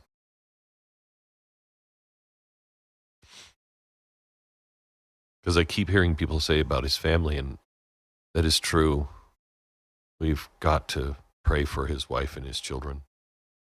We have to live up to be worthy of saying that that was our friend, because I know how he would want us to react. And I want his kids to see how a nation reacted. And they reacted that way because their dad was such a great man. But I've also thought a lot about the family of Turning Point. Let me just say this. You're not forgotten. You're not alone. You're not rudderless. You're not over. Because you learned from Charlie. and I cannot wait to see what you're going to do next. Back in a minute, let me tell you about Patriot Mobile. In a time when so many companies out there are using your money to push politics that you don't believe in, it's more important than ever to choose wisely, even with your cell phone service. Patriot Mobile is America's only Christian conservative wireless provider. They offer reliable coverage on the nation's best networks, and they support causes that you believe in, like religious freedom and the sanctity of life and the Second Amendment, and the need to secure our borders. When you switch over to Patriot Mobile, you're not just sacrificing, you're not sacrificing, in fact, anything. You're sacrificing giving your money to a group of people that are fighting against you every day. You get the same strong nationwide service with a company that actually will share your values, and the switch is free. They have affordable plans. They make it really easy. You can keep your phone, keep your number, or, trade in both, whatever. It's a company that won't work against you. It's Patriot Mobile. I want you to go to patriotmobile.com. You can get switched in 15 minutes. It's patriotmobile.com/Beck or call 972-PATRIOT. 972-PATRIOT. Get a free month service if you use the promo code Beck. It's patriotmobile.com/Beck. 972-PATRIOT. More Glenn Beck coming up next.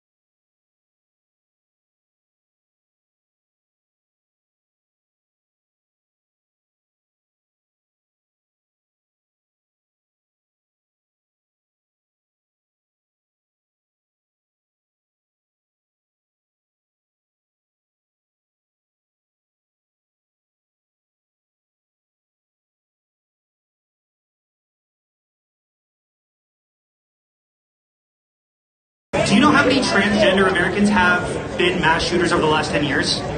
Too many.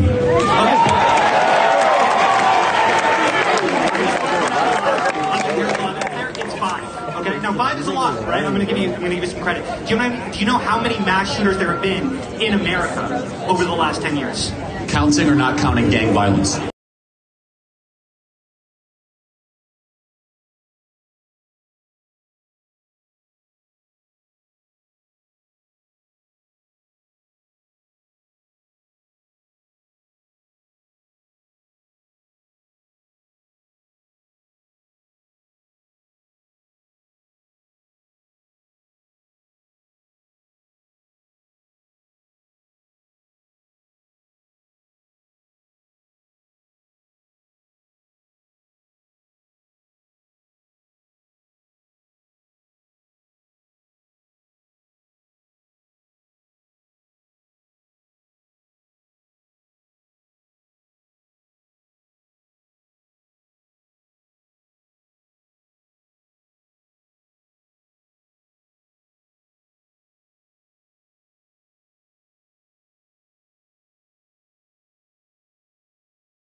$45.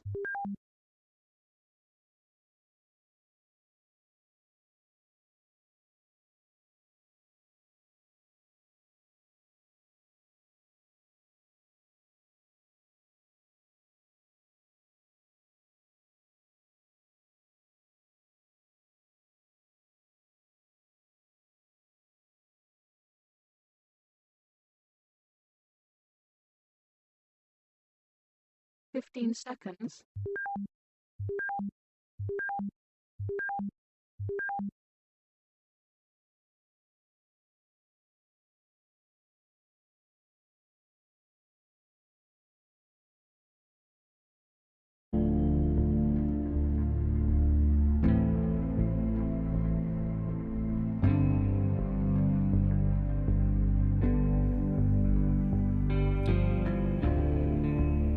It's 9/11, 2025, and today we're remembering our dear friend Charlie Kirk, who was assassinated yesterday by a terrorist. And we have some breaking news for you.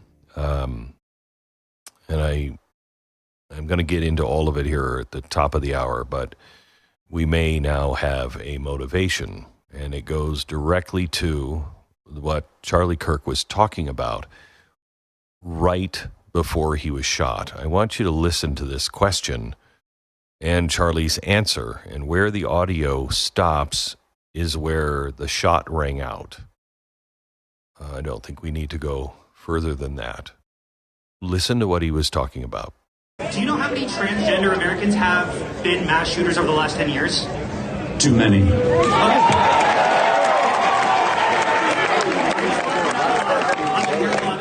5. Okay, now 5 is a lot, right? I'm going to give you some credit. Do you know how many mass shooters there have been in America over the last 10 years? Counting or not counting gang violence? And that is when the shot rang out.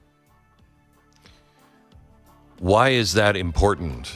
And what an unbelievable coincidence that is.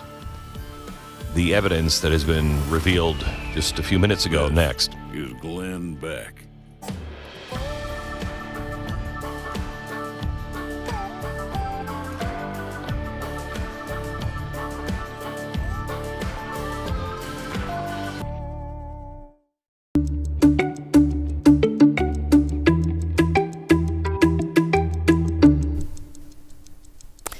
Well, hello there. I'm Hillary. This is the 4-Minute Buzz. And as you have likely already heard, Turning Point USA founder and CEO Charlie Kirk passed away yesterday after he was shot during a Turning Point event.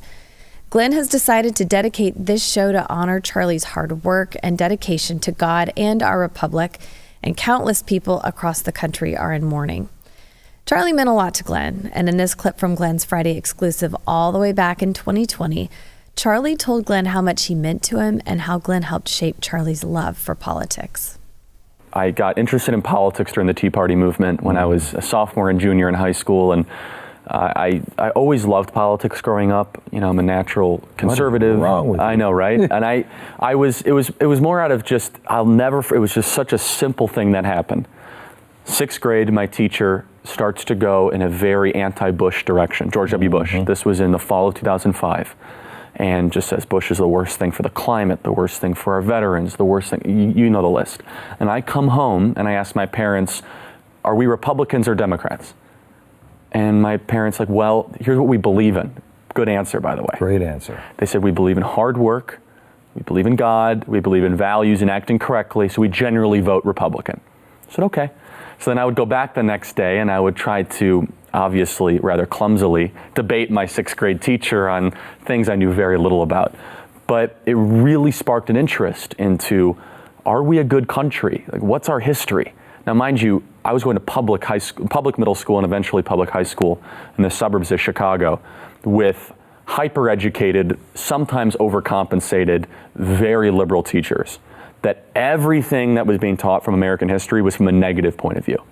So instead of talking about the heroes, which you did so well at our Turning Point USA Summit, Jesse Owens, Walt Disney, Charles Lindbergh, the heroes of America, the heroes of Western society, it was always the villains or the negatives or the detriments. That's always how I was taught history. So I learned more about Ida B. Wells than Jesse Owens. And, you know, some people would understand the reference, but obviously Ida B. Wells was a muckraker, very a negative perspective on American history. Still important to learn that, But if everything you learn is from a negative prism, then why not start a revolution? And that's why, obviously, Bernie Sanders resonates. But look, Turning Point, we've done, I think, something very important for the country, and I wish I could take credit for it, but it was waiting to happen. It's a response to a lot of the kind of cultural Marxist dominance that's happened in high school and colleges. And you saw it, in firsthand in West Palm Beach. We had 5,000 students there. Again, you opened it up wonderfully and put forth a very, very important message to the students that, I know they took back to their high school and college campuses to continue to fight.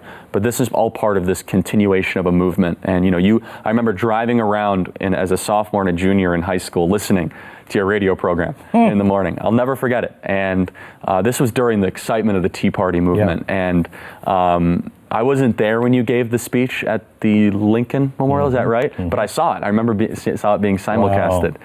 And you said some very, I think, prophetic things there. And so. Well, may God be with Charlie's wife, Erica, their two precious children, and the entire Kirk family. And may we all pick up the torch that Charlie was forced to put down. And then remember what Charlie Kirk said in one of his final episodes of his podcast: God can and will use evil for good. I'm Hillary. That's your 4-Minute Buzz. Now here's Glenn and Stu with the close of the show dedicated to Charlie. Thank you very much. Let me tell you about the Byrna launcher. What can I possibly say more than I asked my daughter last night, did you have your Byrna launcher with you? No, Dad, I didn't. Why? I gave my daughter a Byrna launcher. She was there on the campus yesterday. She was just a few feet from the tent. And she didn't have anything. I worried about her until many hours later when I could hold her in my arms. Please, get a Byrna launcher for your kids. They should have them. If they're in college, they should have them. You should have them. Every member of your family over 18 should have them. You don't need a license. There's no background check. There's nothing. It won't kill. It will incapacitate people, but it will not kill them. And it is the best self-defense that you can have. Byrna, BYRNA.com/Glenn, because you don't know what's going to happen.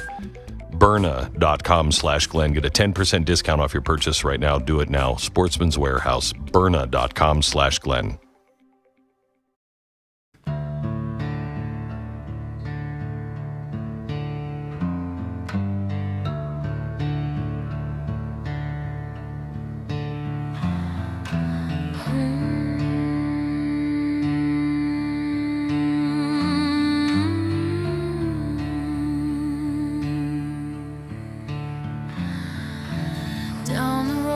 Shadows hide, feel the dark on every side. Stand your ground when times get dire, gotta face the dark.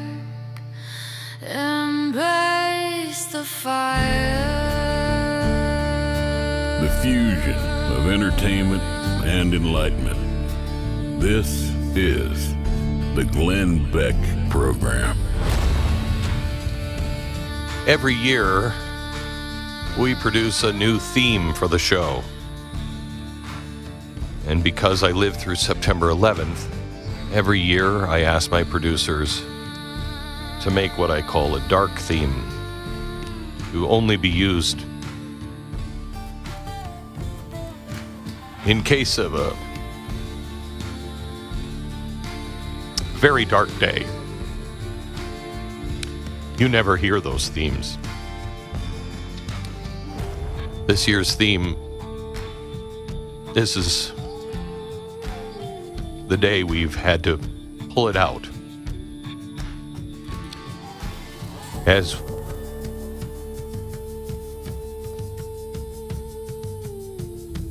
we remember our good friend, Charlie Kirk. Let me tell you about our sponsor this half hour before we get into some breaking news. If you're struggling to get quality sleep at night, you're not alone. Millions of Americans toss and turn, falling asleep late, waking up early, and feeling drained the next day. And over time, that lack of sleep takes a toll on your mood, on your energy, on your immune system, and your overall health. Z Factor. It is a natural sleep supplement from the makers of Relief Factor, formulated to help you fall asleep faster and stay asleep longer and wake up feeling truly rested and restored. It is a scientifically designed blend that will help calm your mind, relax your body, and support your natural sleep cycle without ever leaving you feeling groggy or wiped out the next day. I want you to just try this. You can get a 30-day supply of Z Factor at ReliefFactor.com. Try Z Factor. ReliefFactor.com. Get 46% savings now on your first bottle. $19.95, 30-day supply. It's ReliefFactor.com. 1-800-4-RELIEF. We have some breaking news. Jason Buttrill is joining us as we follow the story. We still don't have anybody in custody, but we have made significant advances in the overnight, and now some things have become official in the last few minutes. You want to bring us up to speed? Yeah, and I will say a little disclaimer. Information when it comes to these investigations is always very fluid and things change. But there is a federal law enforcement bulletin that has been shared with a few outlets. And it says that a 30 caliber hunting rifle was found. It was found with a expended cartridge inside the rifle. It was wrapped in a towel. And there were also 3 unspent rounds that were in the magazine of the rifle. And on those unspent rounds, there were expressions of transgender and anti-fascist ideology on those rounds. And again, this comes from a federal law enforcement bulletin that is starting to go around.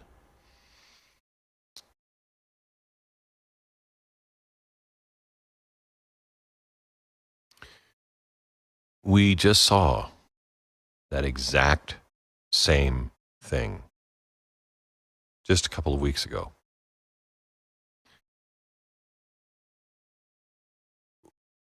And I say this sincerely, but also with a touch of questioning in it. What an unbelievable coincidence it is that the question Charlie was being asked just before he was shot was this question. Listen. Do you know how many transgender Americans have been mass shooters over the last 10 years? Too many.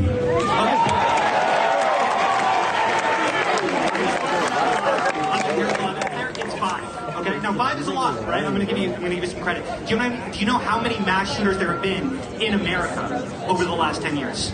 Counting or not counting gang violence? Bang.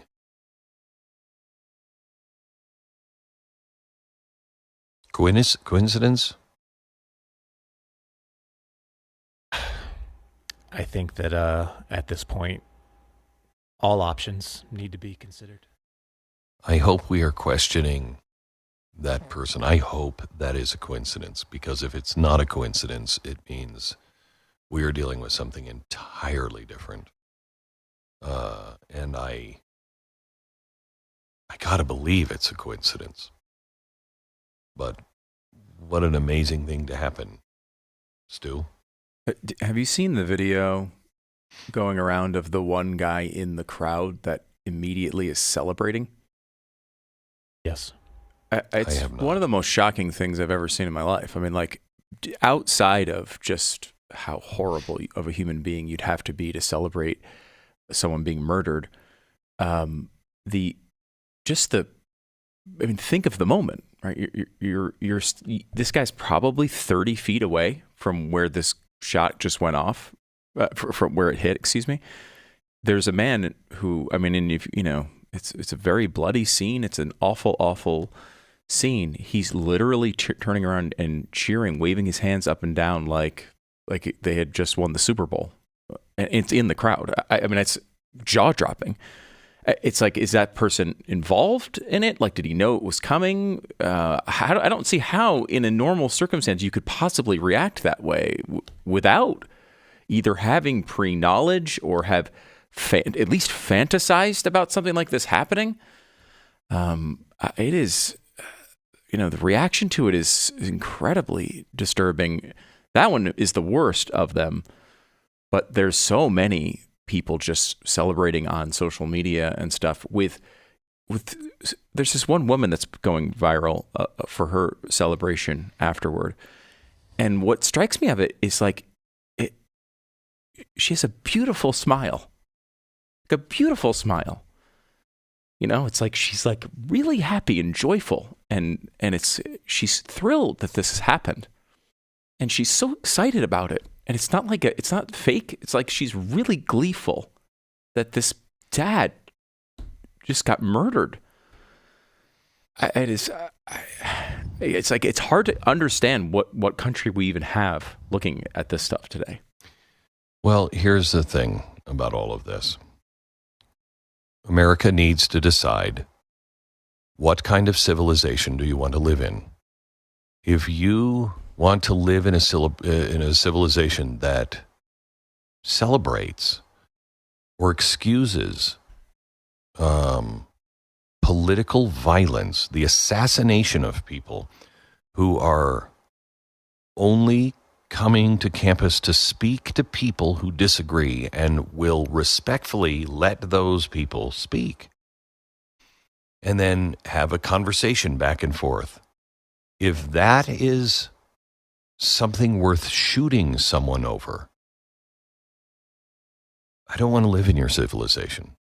I won't live in that civilization. Can't live in that civilization.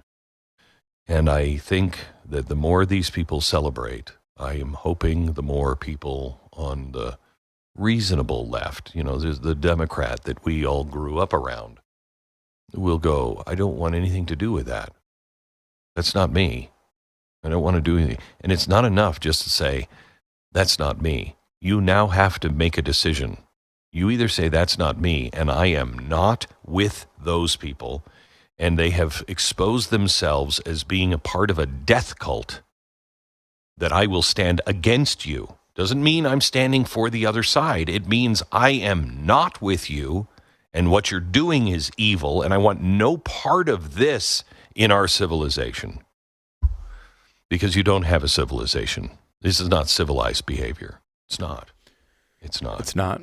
Glenn, one more thing on this, because we're seeing all this reaction to it. But one thing I keep coming back to is all these pictures of their family. This beautiful family that they have, and you see everyone's putting these videos up and everything else.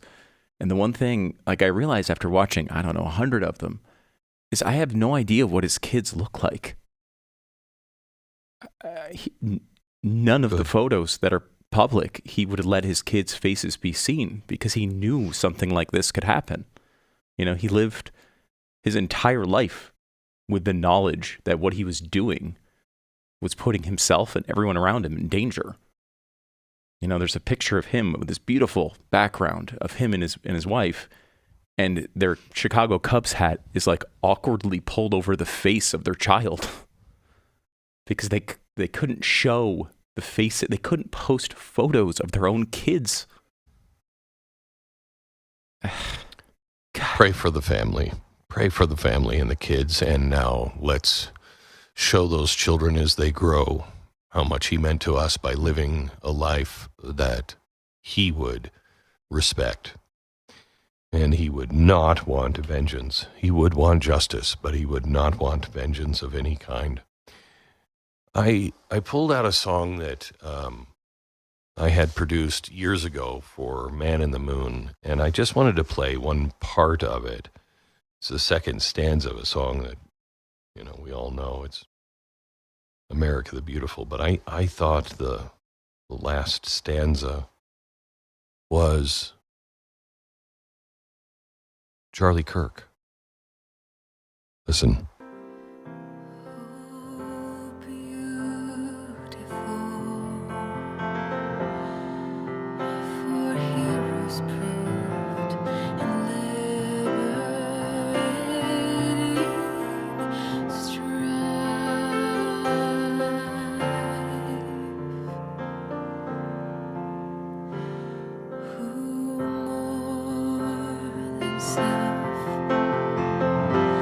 There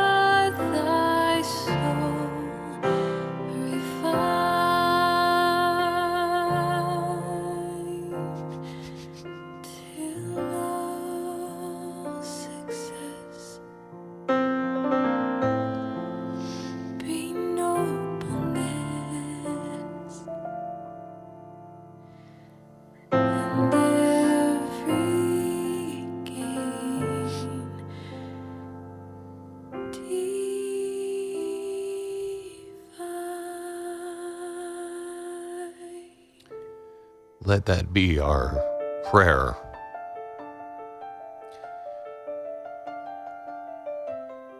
As we remember Charlie Kirk today. Let me tell you about our sponsor. It's Good Ranchers. When you buy meat at a grocery store, you might assume it's American meat, but the truth is over 4 billion pounds of meat are imported in the U.S. every year, and much of it is still labeled product of the U.S.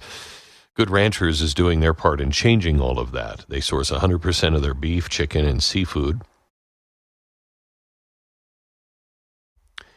Sometimes it's really difficult to do commercials. They deliver it right directly to your door. The quality is outstanding, and every box comes with vacuum-sealed flash frozen food in it, and it goes right straight to your freezer and is really good for your family. So whatever it is that you like, help these farmers and these ranchers here in America. Help them stay in business. By the end of this program, another farmer, another American rancher will go out of business. And Good Ranchers is doing their part to make sure these people survive so we can raise and grow our own food and our own beef. I want you to go to Good Ranchers right now. Use the promo code BECK and you'll get an additional $40 off plus free meat for life. Find out all about it at goodranchers.com. Goodranchers.com. Welcome to the table. 10 seconds, station ID.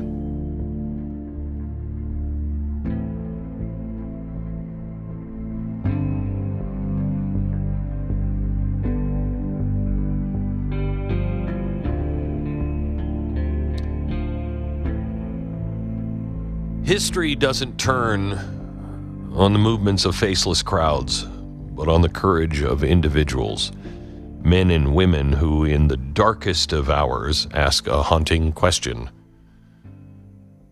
Why me? Why do I have to be the one to stand when standing carries the risk of losing everything? Why me? George Washington asked it. Why me? Have I not yet done enough for my country? He knew the price of failure was not embarrassment or political obscurity. He knew that it was a hangman's noose. Jefferson knew it. Adams knew it. Every one of our founders, they carried that burden. They knew it. Generations later, it was on the beaches of Normandy, the jungles of Vietnam, the deserts in the Middle East. Young Americans asked the same exact same question. Why me? Why here? Why now? And yet they advanced. They pressed on. They chose conviction over their own comfort, purpose over safety. I think in his own way, Charlie Kirk wrestled with that same question. His assassination yesterday is a brutal reminder that in a world of hate and division, telling the truth is no longer safe. Telling the truth is revolutionary. And he knew, just as those other men did, he knew the price of defending those principles in an age where only telling lies is rewarded. And still he stepped forward. There's always an easier path, always. Silence, compromise, retreat. Charlie rejected all of those. Instead, he decided to plow the harder road, the road of soldiers, of first responders, of men and women who run into buildings, run into fires to put them out, not away from them. And that's not because they're foolish or reckless, not because they're fearless, but because duty demanded it. Somebody had to do it. I knew Charlie well enough to know that he knew his voice and his gifts were not his to hoard. They were a trust. And trusts require sacrifice.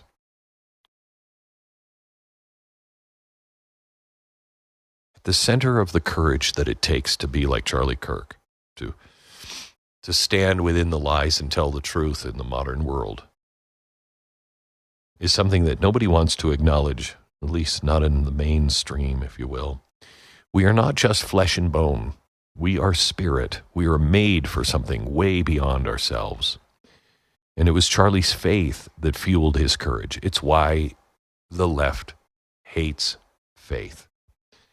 He believed, as so many martyrs have, that life's true meaning is not measured by the length of days, but by the faithfulness to your call. And so we're left with the question that he lived out. What gives us the strength to face the outcome, whatever it may be, for what we believe? The question really isn't, why me? The greater question is, if not me, then who? On a day when we're remembering Charlie Kirk, I would ask that you would review the gifts that you've been given. Your voice, your platform, your moment in history. If you can't name another person that can do it, then perhaps it's you that needs to stand. Charlie Kirk's life is now his legacy, is demanding an answer from all of us. And for some people, the call may be public. For most, it's just going to be private. And you're going to think it's small and it doesn't matter, but it does. And all of us are going to have to answer that question. And we have to be ready. Because if we refuse to look at it and to answer it, somebody else will answer it for us, and you will not like that answer. But the next generation is watching. And I think you know this. The republic hangs in the balance.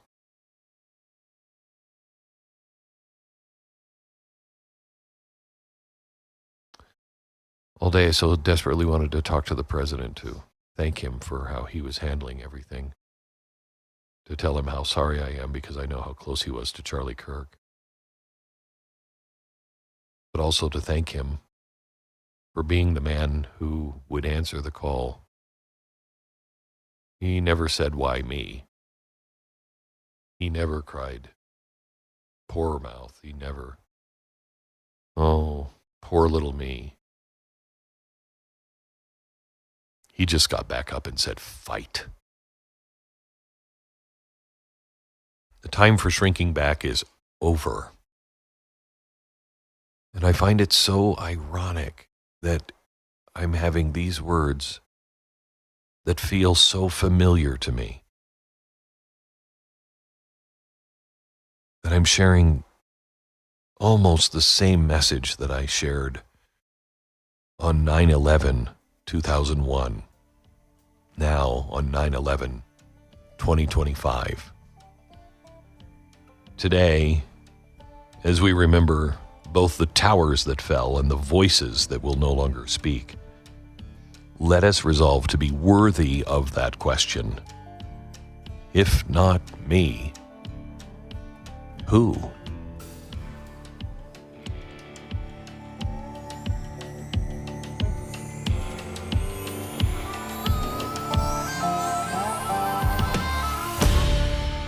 This is Glenn Beck. Allie Beth Stuckey is on with us next, another good friend of Charlie Kirk as we remember him today. Every day, thousands of women across America find themselves facing an unplanned pregnancy, and they're usually scared and unsure and, feeling like they have absolutely nowhere to run. There's no options, beyond getting an abortion, because everybody in their life says you got to kill. You just got to stand it. It's not really a baby. Well, preborn is there to meet them in that moment of vulnerability where they feel the most alone. They're shown that they're not alone through a network of clinics across the country, and preborn is there. And they provide free ultrasounds and pregnancy tests and life-affirming counseling to women in need. They make sure that they know they're not alone. That's not the only option. The ultrasounds are powerful. When a mom sees her baby and hears the heartbeat, she realizes that life is already taking shape. Something changes in her. Hearts are touched and lives are saved, and preborn is 100% donor funded. And they never charge the women who come to them for help. And the support goes directly to rescuing babies and supporting moms who will choose life. Will you help? Any donation is great. Please. I want you to help now at preborn.com and join me in this fight. Preborn.com/Beck. That's preborn.com/Beck, or dial pound 250. Say the keyword baby.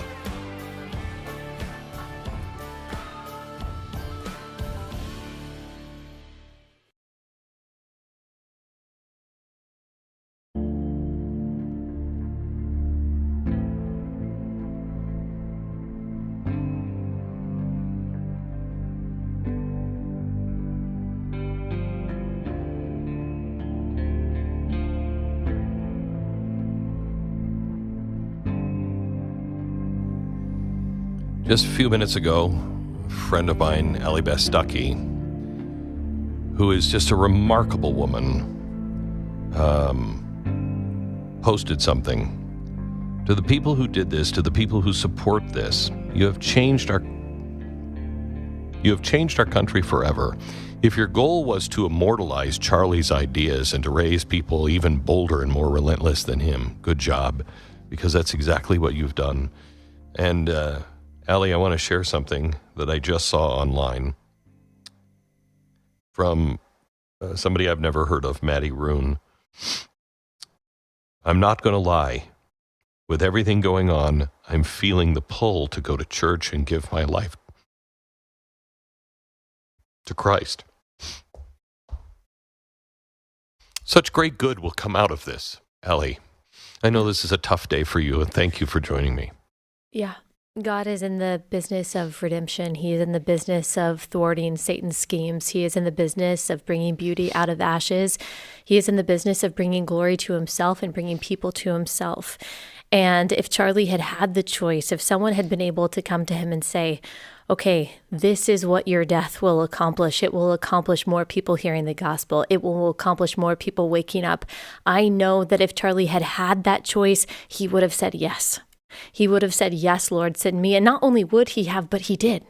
He went into the lion's den, and now he is with the Lion of Judah. Now he is with Jesus, and everyone is going to know who he was and why he lived and the gospel that motivated him. And that is the only thing right now that is giving me any hope or any peace or any comfort. I know that all I could think of yesterday was how glorious the greeting must have been on the other side. Yeah. You know, good, well done, good and faithful servant. Yes, absolutely. And before any of us heard the news, before his sweet wife, Erica, got the phone call, he was already hearing those words. And I am so happy for him. I'm so happy that he's with the saints and the martyrs and the persecuted through which the Church of Christ has been advanced for millennia. I'm so happy for him. But I'm so sad for us. I'm so sad for us. Heaven gained an incredible person, but we lost a huge presence. That's how I know when people have faith. They don't weep for the dead. They weep for the loss to themselves and to the world and to the families that are hurting. They mourn that loss on themselves, but they when they think of the person who has died, they know exactly where they are. Yep. And with Charlie, I mean, I knew him when he was 17 and he was a good kid, but what a change happened to him. He was on fire for Christ, on fire for that. Yes, absolutely. He grew into, over the past 5 to 10 years, such a theologically deep and apologetically astute man of God as he became a husband, as he became a father, as he became even more of a warrior for truth. And that is really that's what inspired me. And when I heard the news yesterday, my first thought was, that's it. I'm done. I'm throwing in the towel. That is it for me. I'm not willing to do this anymore. And then later, after he died, I went through some of the texts that he had sent me over the years. He was always sending everyone, all of his friends, these very encouraging texts. And he sent me this article from a liberal outlet that, of course, had taken some jabs at me, that had made me anxious. And he said, well done. Keep slugging. And I just know that if he were here, that's exactly what he would say. Not just to me, but to all of us. He would say, no, you can't get out now. You got to keep going. You got to keep going. That's exactly how he would feel, and that's exactly what he would tell all of us. I have received so many emails from people who have said, I don't know how to get back up again. Yeah. And I don't know what to tell them other than faith in God. Faith in God. I think I think if our side, if you will, boy, I hate that in this context, but if we didn't have God, we'd be very much like the left right now. We would be mired in anger and screaming for vengeance, and it would be a really ugly place today Yes. if we didn't have God. Yes. And if Jesus wasn't raised from the dead, like if he wasn't resurrected, then we don't have a hope of a resurrection. If he didn't defeat death, then we can't defeat death. If Jesus didn't live forever, then we can't live forever. And that's exactly what Charlie always preached, what he always posted on X, what he always said. If you were to be able to text him right now and say, look, Charlie, I've got this really tough thing to talk about today, and I don't know how to say it. I don't know what to say. Well, what are your thoughts on it? What should I say? I know exactly what he would say, the one word that he would text back, and that would be Jesus. Just tell him that. Just tell him that Jesus is the only way to fulfillment. That is what he would say. People may not realize that, but every time he went on a college campus, he wasn't just talking about capitalism or Donald Trump, and all those things are important. He shared the gospel. He knew that every single person that walked in front of him was made in the image of God with a soul that was going to live forever in one of two places. He desperately wanted the people who hated him to go to heaven. And I just pray that I can have that same boldness for the rest of my life. I don't mean to put you on the spot, Allie, but I feel as though I have seen two greats come into my life as very young adults. One was Charlie. He was 17. And I watched him grow into an icon and just remarkable things. And I know I told you about a year or so ago that you're the first that I have seen come through my doors that I have said, that is a game changer. This is a superstar that is going to change the game. I don't mean to put you on the spot, but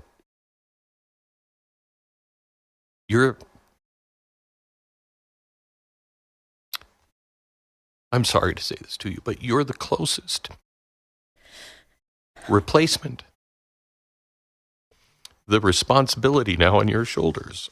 Because you can do it, and you're placed in the right place, and you have very much the same message. And I want to thank you for being prepared. Well, I don't feel very courageous right now. And I want to say thank you for those words, and thank you for your belief in me. And, Charlie, way back before I had any audience or was doing anything, I certainly hadn't done anything impressive at all. Before I came to the Blaze or anything, Charlie was one of the first people to reach out to me, said, you got this. Come speak at one of my events. And he always, for reasons that I didn't really understand, he always cheered me on. He always platformed me. Even when I didn't agree with him on everything, he never cared about that. And that was who he was. He built people up, and I don't think I'll ever be able to fill those shoes. And, I'm just going to follow the call that God has on my life and try to do the next right thing and believe that God is going to use me. And if he uses me in a fraction of the way that he used Charlie Kirk, then my life will be fulfilled. He already has. You've already done so many great things, Allie. Thank you so much. Glenn. Thank you. I appreciate you talking on such a hard day. Thank you. Allie Beth Stuckey, she is BlazeTV host of a show that is doing, I know, but a show that is doing so remarkably well everywhere. And can I mention what you're doing, or have you decided on that for sure? Yes. So the show is Relatable, and we've got an event coming up, and are you doing it? Yes, we are doing it, and this is not a time for. I'm not trying to sell tickets know. or anything like that. know. I got a message. So we've got this event. It's a Christian women's conference called Share the Arrows. And actually Charlie was like the perfect embodiment of that, because whenever anyone got arrows slung at them for saying something that was true, he was the guy to stand up and say, yeah, you know what? I'll take those arrows too.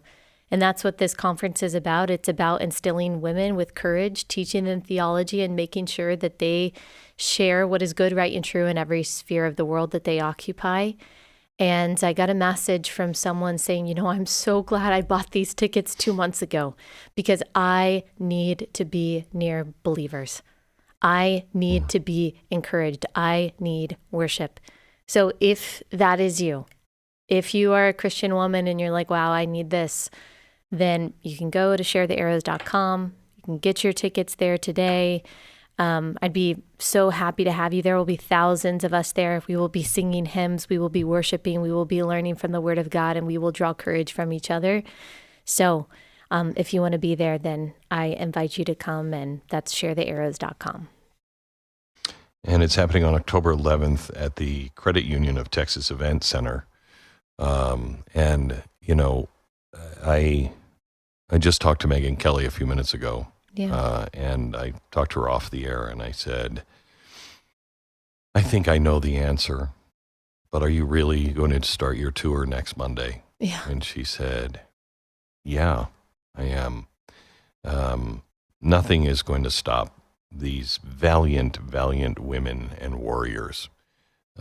So thank you, Allie. Appreciate it. Thank you, Glenn, for everything that you do and how you lead and how you represent the truth so well.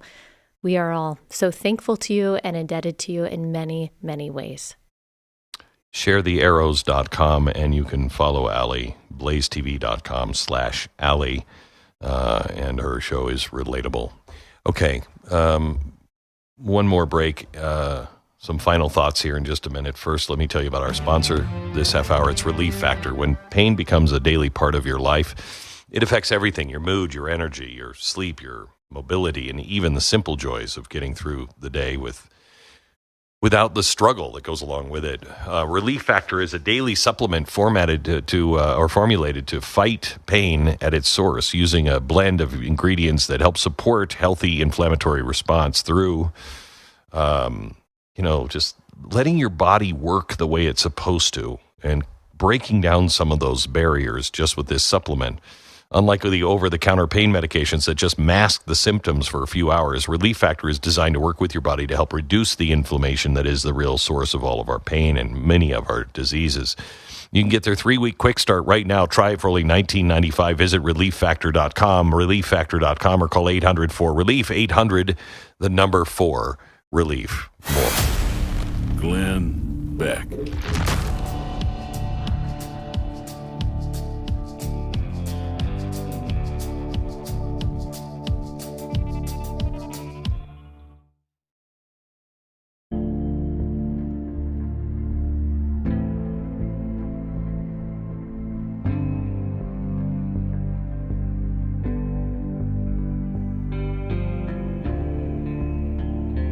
Remembering Charlie Kirk today.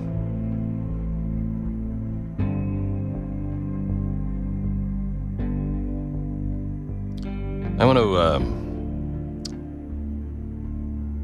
want to leave you with a response. Somebody who is a remarkable force for good in our world wrote to me this morning and said, I'm devastated. I'm in deep mourning for Charlie, for his family and our country. I don't know how to surface from this.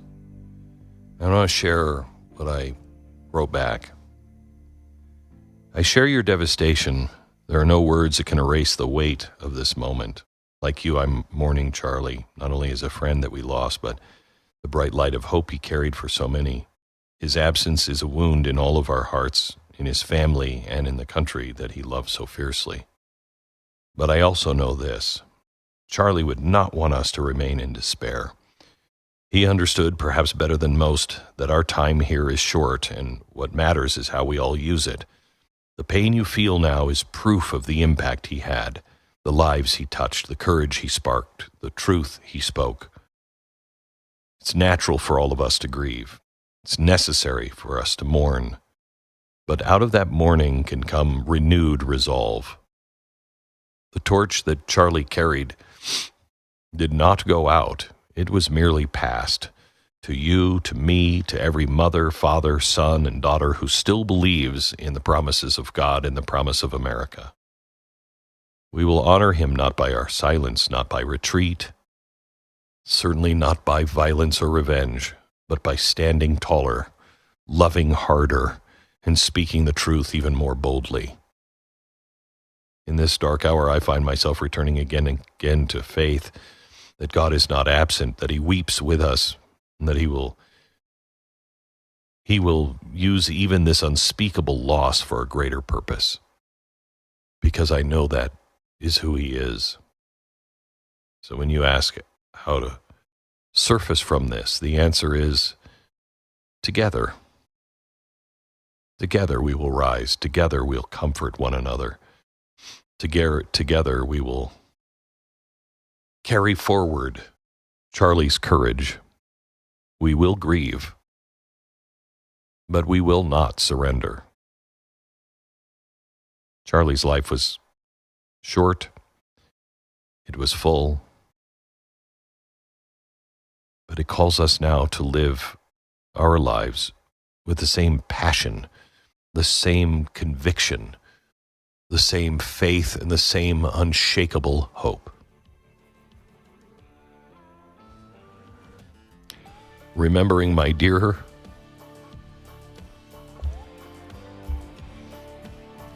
courageous young friend, Charlie Kirk. Well done, good and faithful servant.